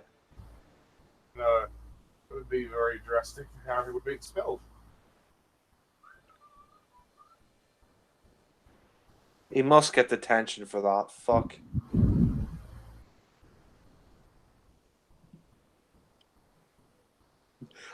I slaughtered him. I like animals.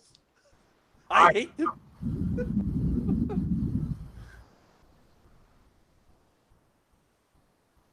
That is one of the stupidest things in Attack of the Clones. He butchers women and children, and she's like, to be angry is to be human. What? Yeah, it makes no sense. Okay, so now finally they're going to give Harry and Ginny some development. Or, well, a bit of it anyway. I think she's taller than Daniel Radcliffe. A few inches, yeah.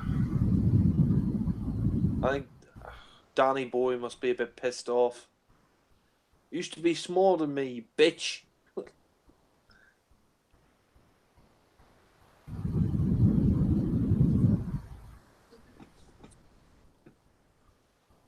No, I don't think his direction's bad, but I do think David Yates could have really tightened this film up a bit more, but I do agree, a tighter cut would have been nice, but it's pretty good for what it is. But it's definitely my least favourite now of the 8.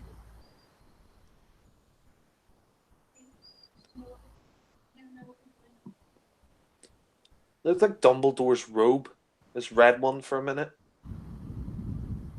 Yeah, I suppose so. It would have been nice if Michael Gambon got to wear more than just a grey. Like maybe you could have had a blue outfit for one of the films, maybe a green one, you know.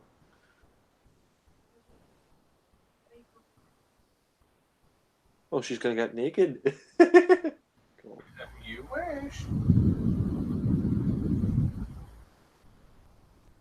Harry's gonna get a bit mad eye for her. Mad eye Moody. You're a cunt, Harry, and you've always been a cunt. Ooh. Bit of a kiss.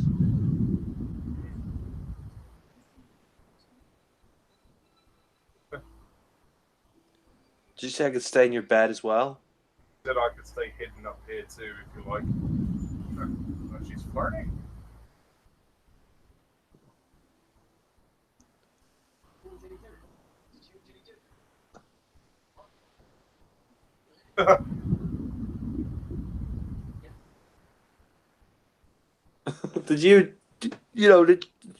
Did Did you give her one, Harry? Did you give her one? Yeah. My sister you're talking about. Did you punch her out, Larry?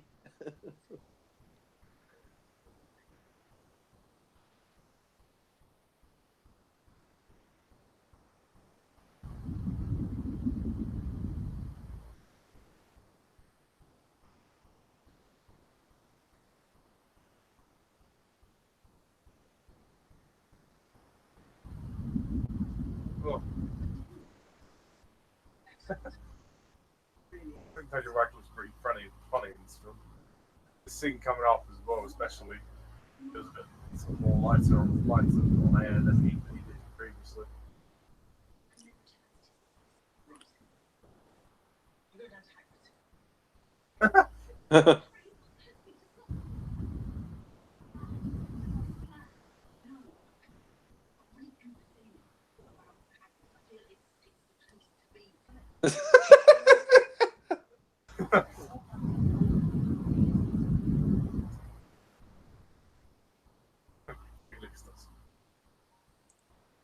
I got this feeling inside my bones. 1 hour 45 minutes. Only got 45 minutes to go. Oh God, I'm getting tired now. It'd be nice if Miriam Margolyes made a return for this bit here. Yeah, she could have cameoed. That would have been good. They do bring her back for the last film, which is nice.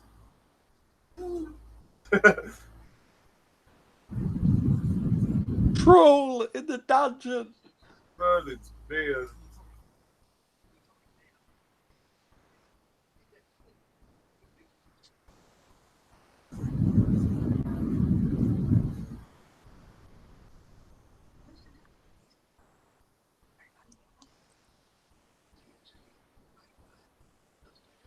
I think this probably could have benefited it being 2 hours 20 or like 15 maybe.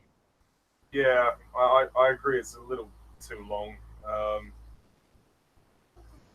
It could have followed the book a bit better as well. Yeah. But I think it's enjoyable. There's some enjoyable moments in there. I agree on the lighting. I don't the cinematography. I just not too keen on the color palette for this film.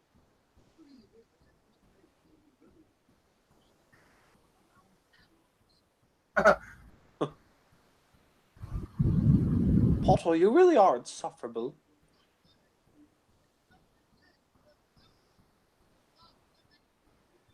I mean, Daniel Radcliffe is tiny in real life. I think he's like 5'5". Yeah, he's what Harry? Daniel Radcliffe, I think the actor's like 5'5". It's quite short.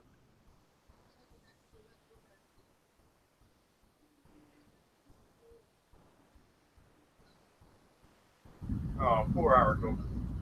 Shame. He was a good man. Oh, remember him from Chamber of Secrets.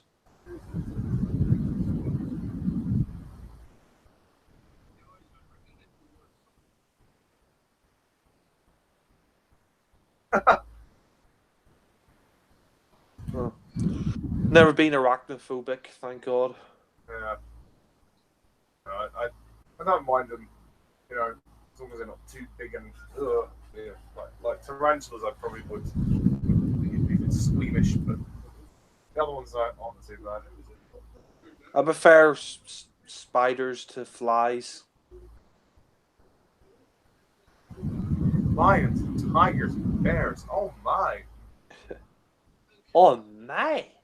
Imagine Pierce Brosnan was Harry Potter.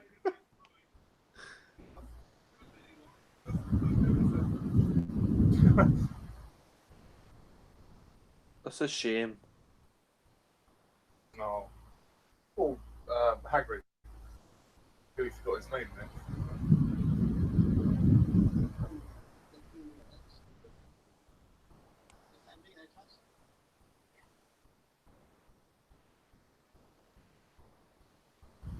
Daniel Radcliffe looks like he's smirking. Yeah. Aragog, not Aragon.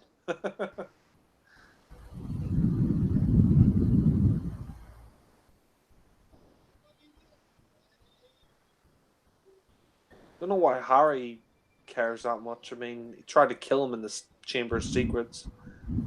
I think Harry's just there for Hagrid for moral support.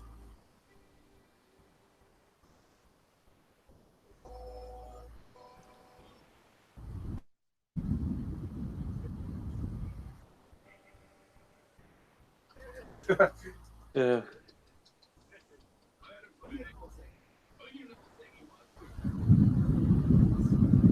Hagrid have dreads in this one.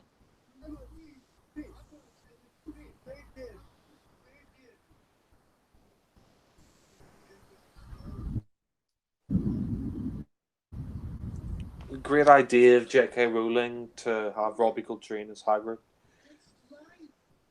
Yeah, I think it was the perfect casting, actually. I think he's just got such a nice warm quality to him, you know? And it really, it suits the character. And he does the Cornwall accent really good, considering the fact he's from Scotland.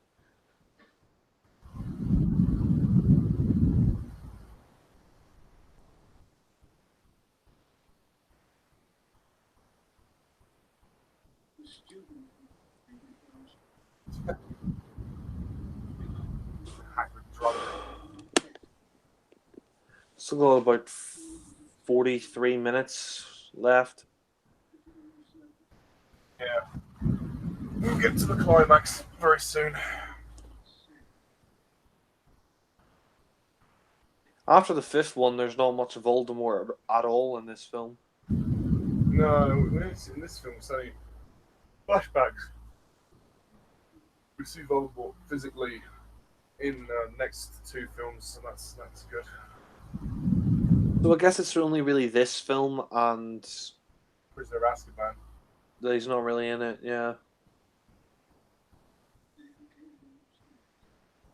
I like Jim Broadbent's monologue here when he's talking about Harry's mother and how he misses her, and I really like this. He just plays it very genuine. He's like, I know what you want from me. You want the memory, but I can't help you.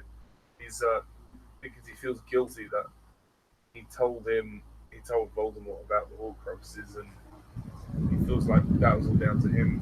But I think it's a really nice little piece of writing, actually. Does Harry have any grandparents? Because, I mean, I know his parents died, but... Well, not that we know of. J.K. Rowling could have addressed that in the books, but fair enough. Yeah.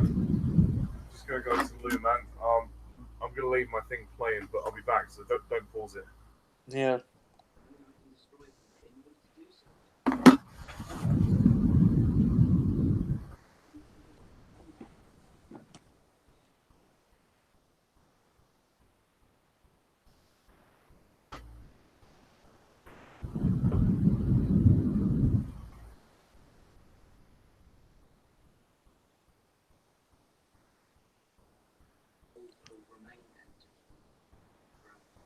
Oh, shit. He's not pulling any punches.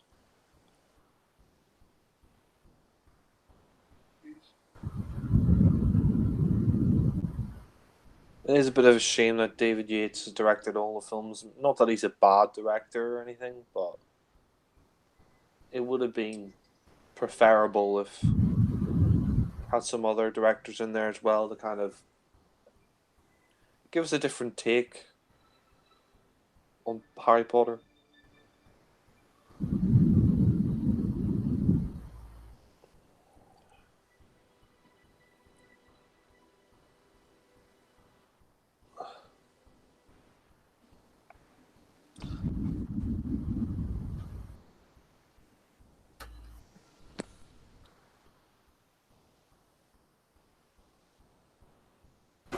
Oh.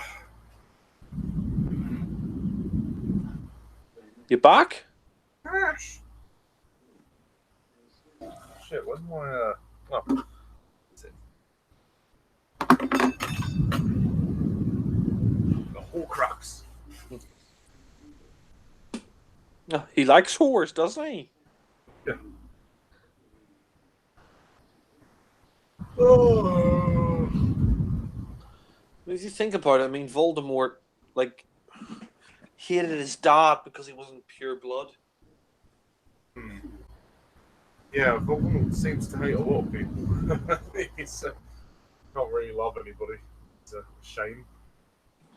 I mean, killing your own dad, I mean, you know. No, he's got problems. Severe ones. It's funny to see Voldemort when he had a nose.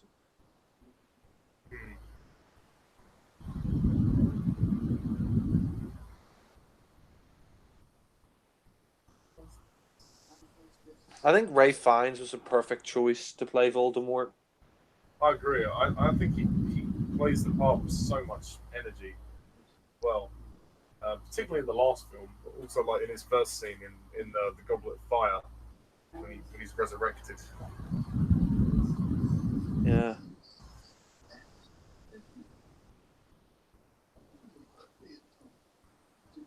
Merlin's beard.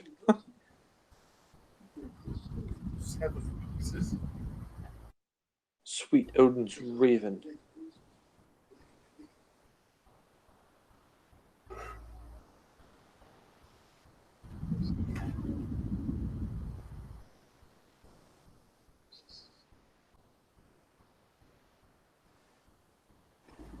Yeah, weirdo. You know, maybe Voldemort should have got a girlfriend a lot sooner and he wouldn't have been such a psychopath. If he was able to love, then yeah. But he is incapable of love. Yeah. That's what killed him. Love.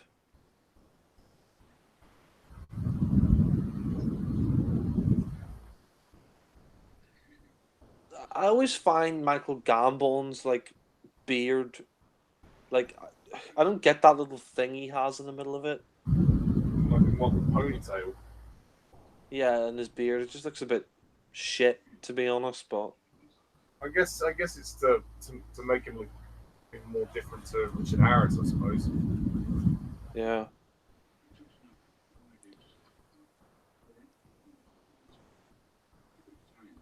I'm glad they never did a special edition of the Harry Potter films and edited out Harris and replaced him with Gambon. Oh yeah, God no, that would have been very disrespectful. It was George Lucas. He'd probably do that. Yeah, knowing George, he probably would do that.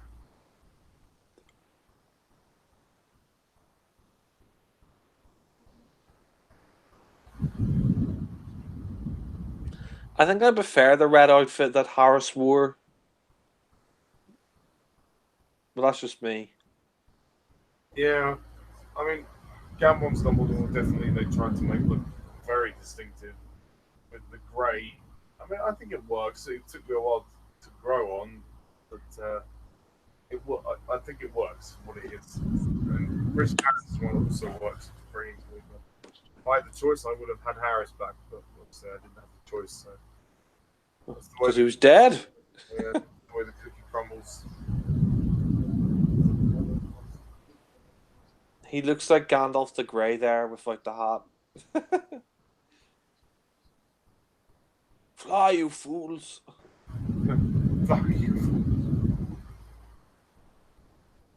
We should do another Lord of the Rings commentary. Commentary, yeah. Yeah.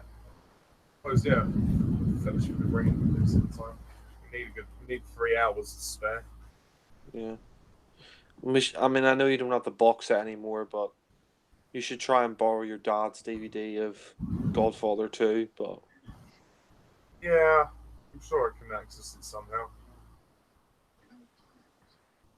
Yeah, I think the Lord of the Rings theatrical cut's actually on Netflix the last time I looked. Oh, did you sell the box set? No, well, yeah, I've got the box of it. I've got like the old copies that my sister has, but of the theatrical editions, I've got them. I think they're on Netflix. good, as well as I think the Hobbit is on there as well. At least the first Hobbit is on there.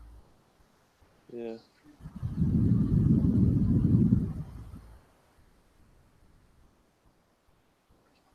What happened to that actress in The Land Before Time was a bit fucked up. Yeah, that was a bit strange. It was very sad to read that Judith Foss. She was only about 10 years old. Dad shot her. Really, really, really awful. But I like this next sequence when Harry and Dumbledore go to the cave to look for the Horcrux. I kind of wish that this would have been the spine for the whole story, but oh well. It's Yeah. If it was you, like, what would you change if you had to direct this film? The pacing, one thing. It has moved quite slowly. I assume you changed the cinematography as well. Yes. Would you be more faithful to the book? Yeah, I would try and follow the book's narrative a bit more. Like, the film kind of loses focus. Tries to pay more attention to the romance, which doesn't always work. I don't mind the romance stuff, but it's not the main part. It shouldn't be the essential part of the film. I do enjoy this film. I mean, for all its flaws, and there are flaws, it is an enjoyable film. Yeah. Well, I mean, thankfully, there's not a stinker in the whole bunch. Yeah, no, there isn't a bad Harry Potter film. But yeah, it's just some are better than others. They all range from good to great. Yeah. I mean, I think the last one is amazing, actually. The last film is excellent. Totally sends the series out the bang. What happened to Dumbledore's hand? He had tried... He destroyed the ring, which is one of the Horcruxes, and it damaged his hand, basically. And it was like an infection that spread. I mean, and he was gonna die anyway from it. Like, he would have had another year or so to live, so he was going to die anyway, even if he wasn't killed. That's why he got Snape to kill him. Yeah, because he said, you must be the one to kill me, the only way, etc. Really nice set here. Yeah, the cave set is really impressive, actually. The very big and expensive. I think this is the first time they've got out of the school for quite a while, actually. I haven't really mentioned him before, but I have to say big thanks to David Heyman, because without him, we wouldn't have these films. Yeah, you're right, actually. He does deserve a huge thanks, because the producer that read the first book was completely enchanted by it. And it's great. They actually were still... they were making the movies before the book's even finished. Yeah. Yeah, it's amazing, because I think the first film came out only 4 years after the first book was released. Yeah, and then the Deathly Hallows book was published in 2007 when Order of the Phoenix came out. Yeah. I remember actually getting Deathly Hallows when it came out. Great book. I have to say that they've I've seen the Harry Potter books, and they've done redesigns of the covers, like with new artwork, and the new artwork is just shit. Yeah, they are forever changing the covers. Yeah. Yeah, I prefer the original covers a lot more to the redesigned ones.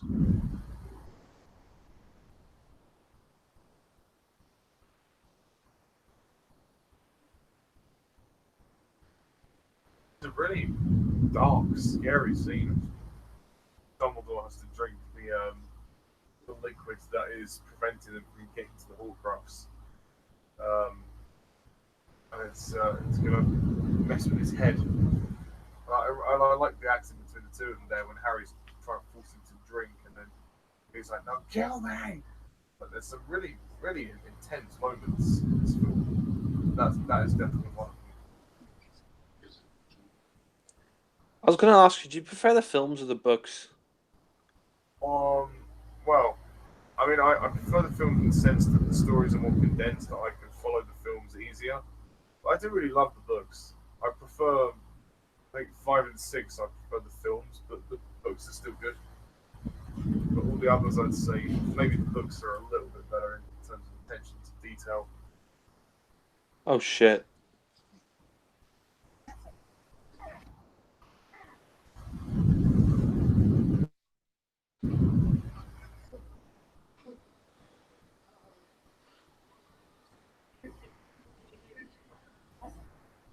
I mean, out of all the people who deserved to die, it was not Dumbledore.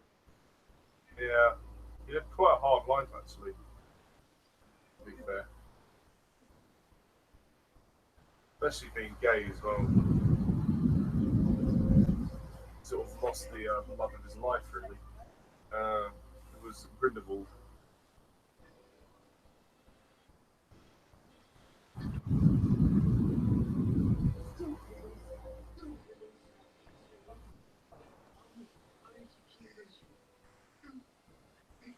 If you strike me down, Voldemort, I'll be more powerful than you could ever imagine. It'd have been weird if Ian McKellen was Dumbledore as well as Gandalf.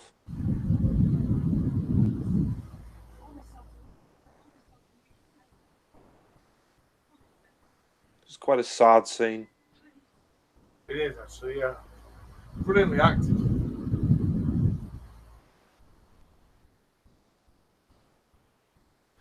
The crystals look like the crystals from Superman the movie. Yeah, I don't like the colors in this scene. They're way too dark. Yeah. All we've got is that small white light in the middle, and it's not really enough.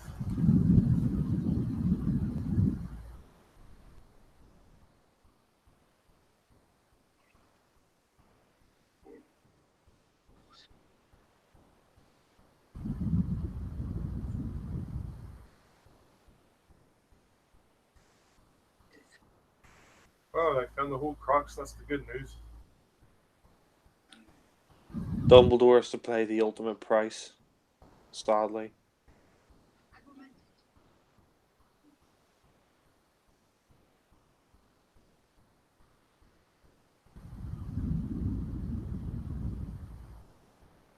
Why can't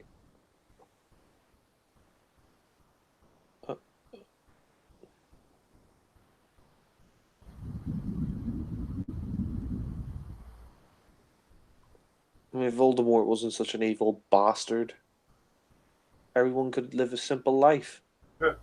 As Ron once said, don't you think they'll have a quiet year at Hogwarts? No.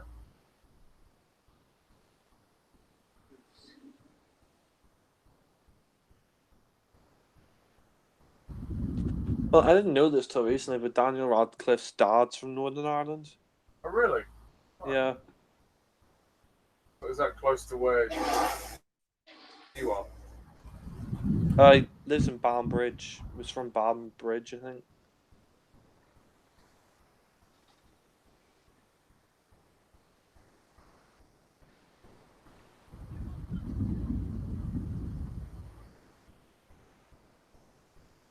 Lumos Maximo.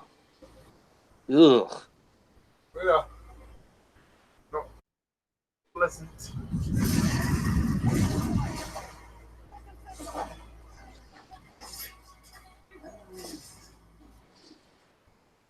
That's scary. Ugh. I'm just a poor mate. Get off me, you skinny fox! This moment coming up is pretty epic. Dumbledore destroys them. He's a ring of fire.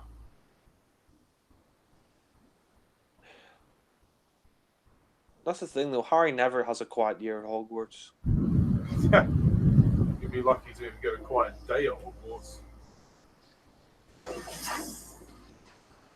Someone buy Harry a pint of beer, because he needs one now.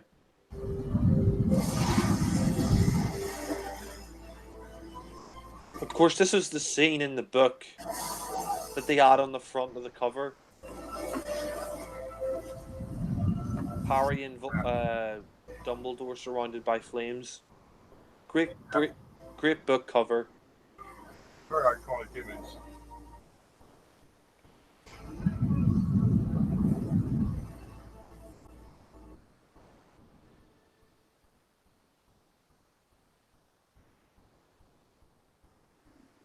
Wakey, Draco.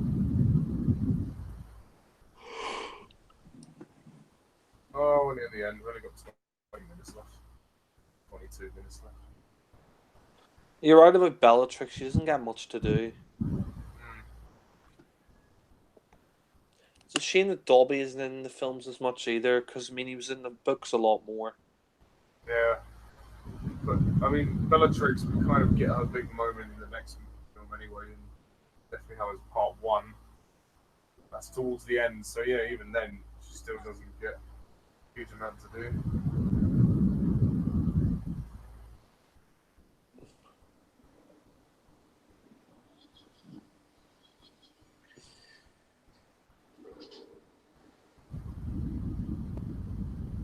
Can't leave well enough alone, can you, my boy? Stupid prick! His dad would be so proud. What's my father is about this? Hmm.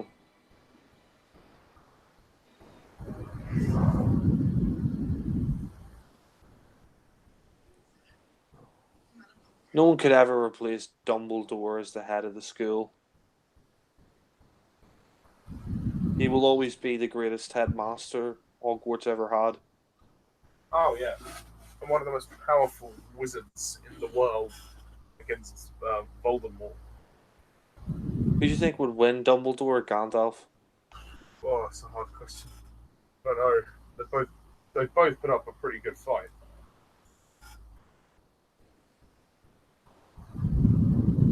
One thing I don't understand, talking about mistakes that they cut out of Harry Potter, they should never have cut out the scene with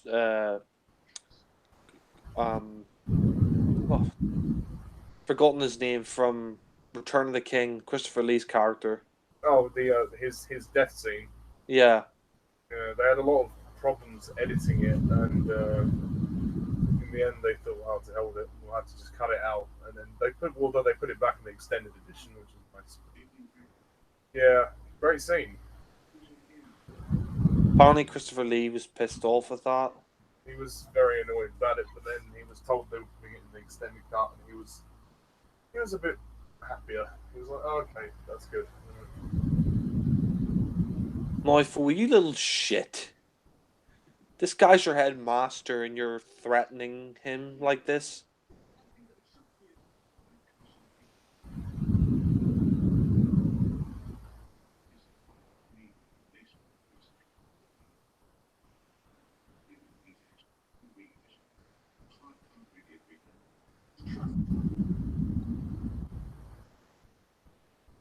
Uh-oh. Uh-oh, SpaghettiOs. Malfoy is a piece of shit. You can tell he is a weakling.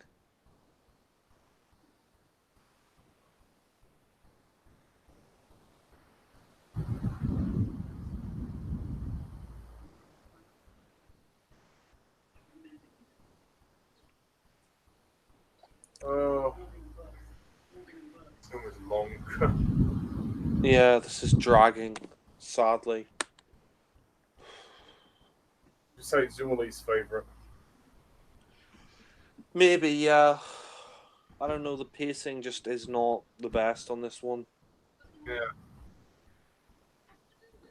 You could have shaved at least like 20 minutes of this off.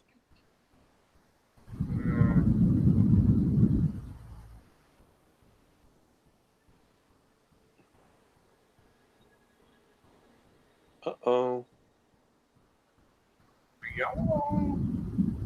On the bottom cars looking pretty sexy.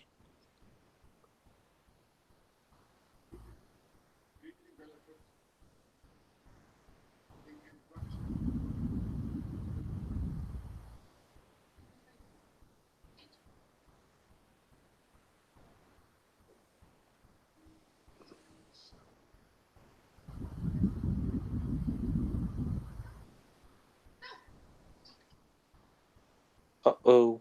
The fuck? A fucking dweeb, Snape. You're being a wee shit, Snape. You can tell Malfoy isn't a killer. It's just not in his nature. I mean, yeah, he's a prick, but he's just not the killing type.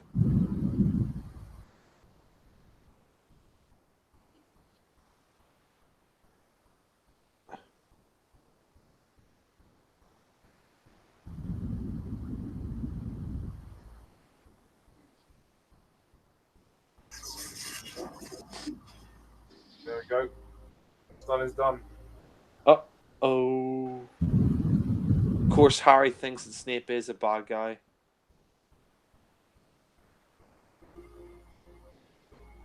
Fly, you fools.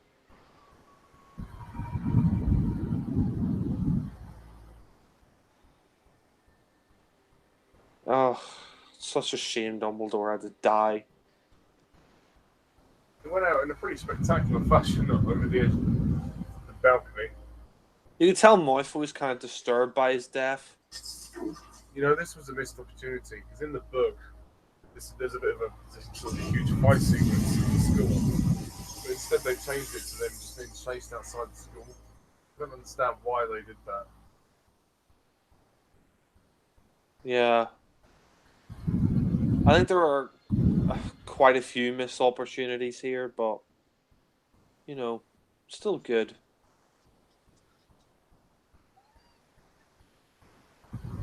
I'll probably have to give this an 8 out of 10. I would agree with you. And even then, it's sort of scraping an 8 out of 10. Yeah.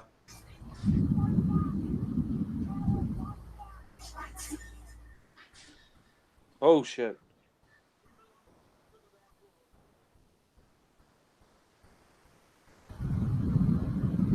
Burned Hagrid's house, you bitch. Burn, baby? Yeah, I'd say it's on the 7 on the precipice of an 8. I don't know. Yeah. I still think there's enough to just about give it an 8, but yeah.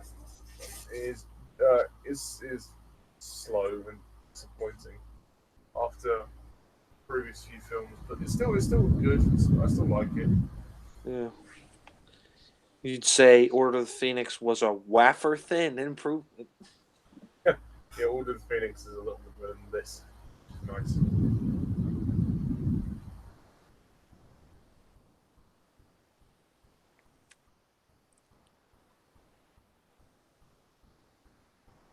Snape, you fucking cunt.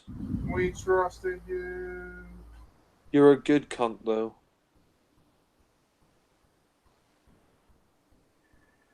Well. Sadly, this is the end of the movie. Well, towards the end anyway, where everybody is now mourning for Dumbledore. Oh, dear. I really like this scene. It's quite powerful the way Dumbledore, like how they raise their wands for him and then they clear the dark mark in the sky. Humpty Dumbledore had a big fall. Humpty Dumbledore. Well, all the king's horses and all the king's men can put Dumbledore together again. Inspiring. Can you imagine if he just changed back into Richard Harris before he died? Yeah, that would be very strange.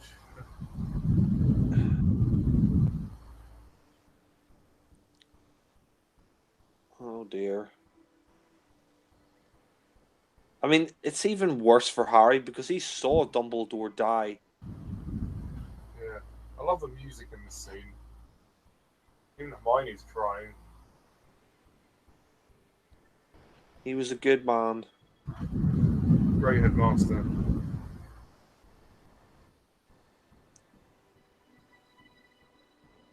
Clara, am I good man? Madam Pomfrey's crying. Nurse.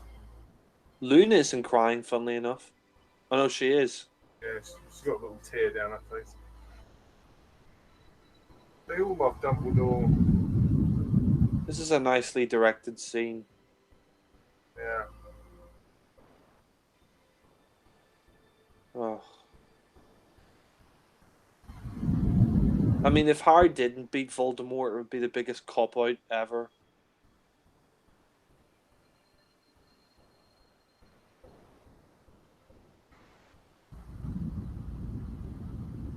God, the lighting's so far too dark. Yeah.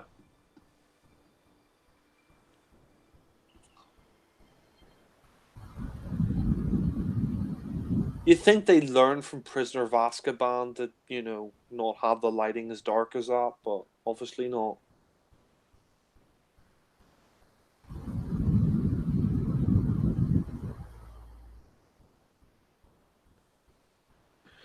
Yeah, overall, I mean, I think it's pretty good, but yeah, definitely could have had some improvements in there. Yeah, the ending of the film is quite sort of somber and quiet. I would have preferred them to have a funeral scene, which was in the book. But yeah, that shot of Hogwarts when it's empty, like in the Great Hall. That was quite, interesting. What was the biggest change in this film that kind of pissed you off that wasn't in the book? I guess the finale. The finale is a final battle, essentially. But they changed it to Harry chasing the Death Eaters outside of the school, which is still good, but it doesn't have as much impact. Yeah.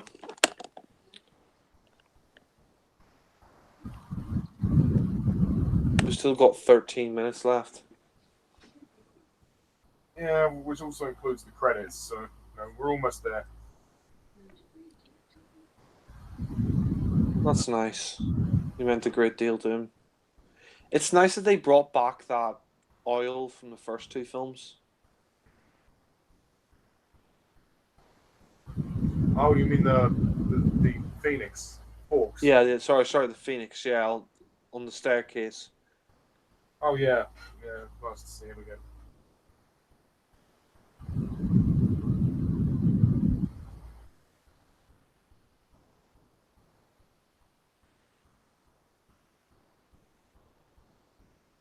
That shot looks like there's a lot of like sepia. So there's a sort of sepia tone to it. Of course, Harry doesn't know that Snape is the bad guy. Well, I mean, he's a good guy, but he thought Snape was the bad guy. Yeah, because Snape was to kill Dumbledore. He thinks, the Half-Blood Prince was Snape, and it'll always be Snape.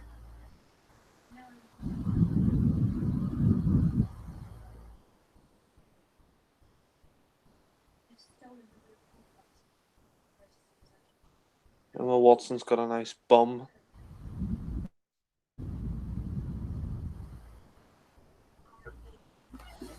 Oh God, I'm getting a bit numb now on the bum department. This is just going on a bit. Yeah. This is the last scene, I promise you. It is nearly over. It's not bad, it's not like dreadful, but I do agree with you. I really do think they could have cut a few scenes down in this film. Emma Watson's very skinny there. She's a lot of weight. Yeah, she does look skinny. It's funny because Hermione in the first two had really bushy hair. As the films go on, it becomes less bushy. Yeah. I think even in the second film, she straightens her hair out.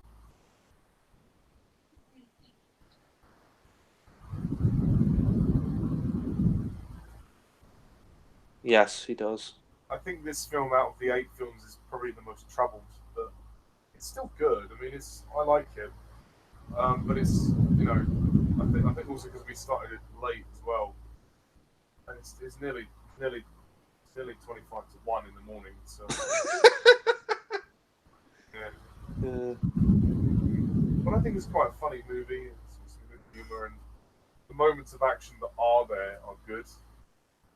The music is nice, and Dumbledore's death was handled very well. I'd be surprised to see if anybody would rate this the best Harry Potter film. There are some actually that do say it's the best. I got a couple of comments in my reviews that say it's their favourite. Actually, for a time, I actually thought it was my favourite when it came out, but then I remembered Goblet of Fire and I thought, oh no, actually not. But no.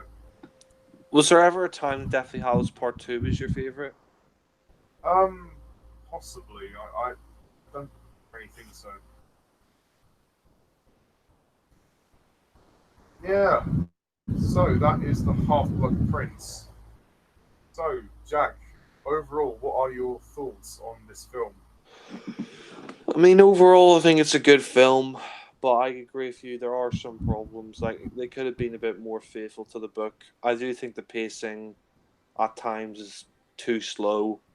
But I mean, overall, I still think it's enjoyable. There's still some good stuff in it, but there does, I don't know, there seems a bit more. The stakes don't seem as high as in some of the other films.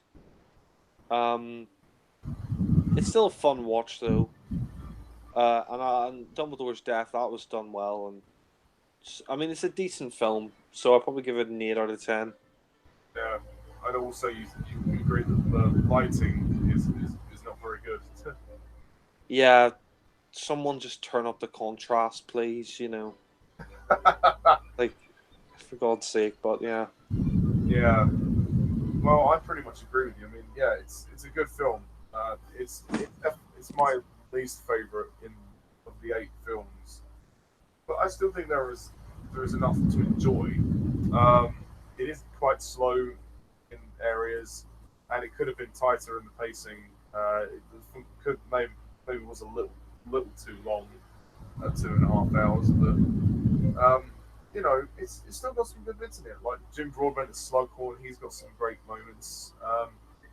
The acting across the board is very good, and the humorous moments are actually appreciated after the very darkness of Order of the Phoenix.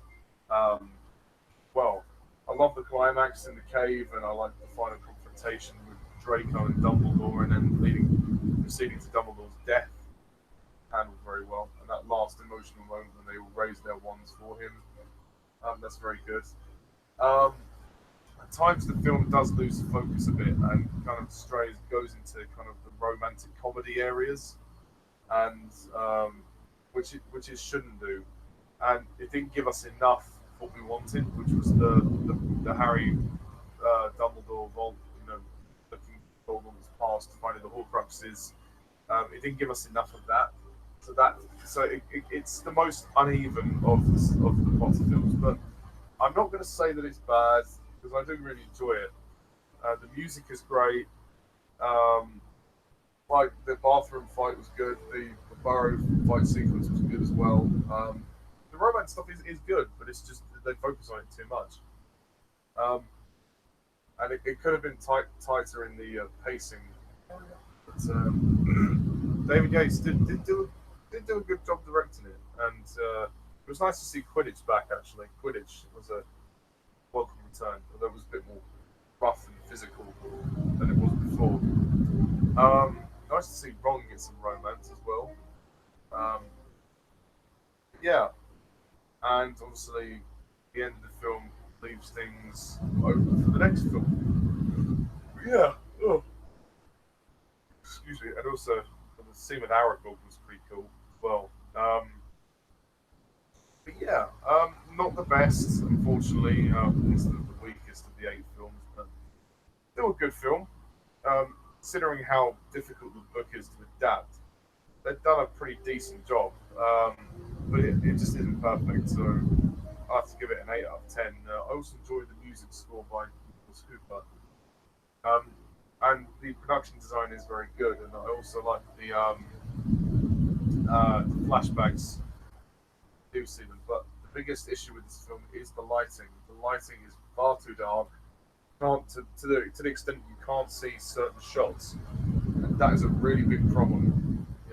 I'm okay with you darkening the tone up, and the lighting to reflect that. That's fine. But the way you've done it is not suitable because even in the dark, you struggle to see what the shots are, which is a really big problem for me. But yeah, in the Half-Blood Prince, I think it's a bit of a mixed bag, but it's good enough. It will certainly do. But I think I definitely prefer the other 7 movies that are in this franchise. And although this film, I would watch this over the Fantastic Beasts movies any day of the week, but I still enjoy those Fantastic Beasts ones. This one, at least, does a more competent job. Those two, yeah. And yeah, to watch the credits, I thank Warner Brothers and David Yates and everyone for bringing us the film. The opening of the film was good too. Open with those shots of Harry and Dumbledore having the pictures taken after the events of the previous film when Sirius Black died. That was good. So yeah, 8 out of 10 from me. Jack, is there anything you want to say before we finish? Not really, just I had a fun time doing this, and my review of Goblet of Fire will be up tomorrow, hopefully, as well as my Order of the Phoenix review will be up soon as well, so stay tuned for that. Yeah, thanks to all the viewers for tuning in. Sorry if there were some dead moments in this commentary. There wasn't always a lot to say because there's some slow moments in this film, but we now come to the finale of the series. Well, the first half of the finale. The first half of it, anyway. Yeah, the 2-part finale, which is begins with Harry Potter and the Deathly Hallows Part 1, which was released in 2010. But it was late 2010, so a year and a half after this one.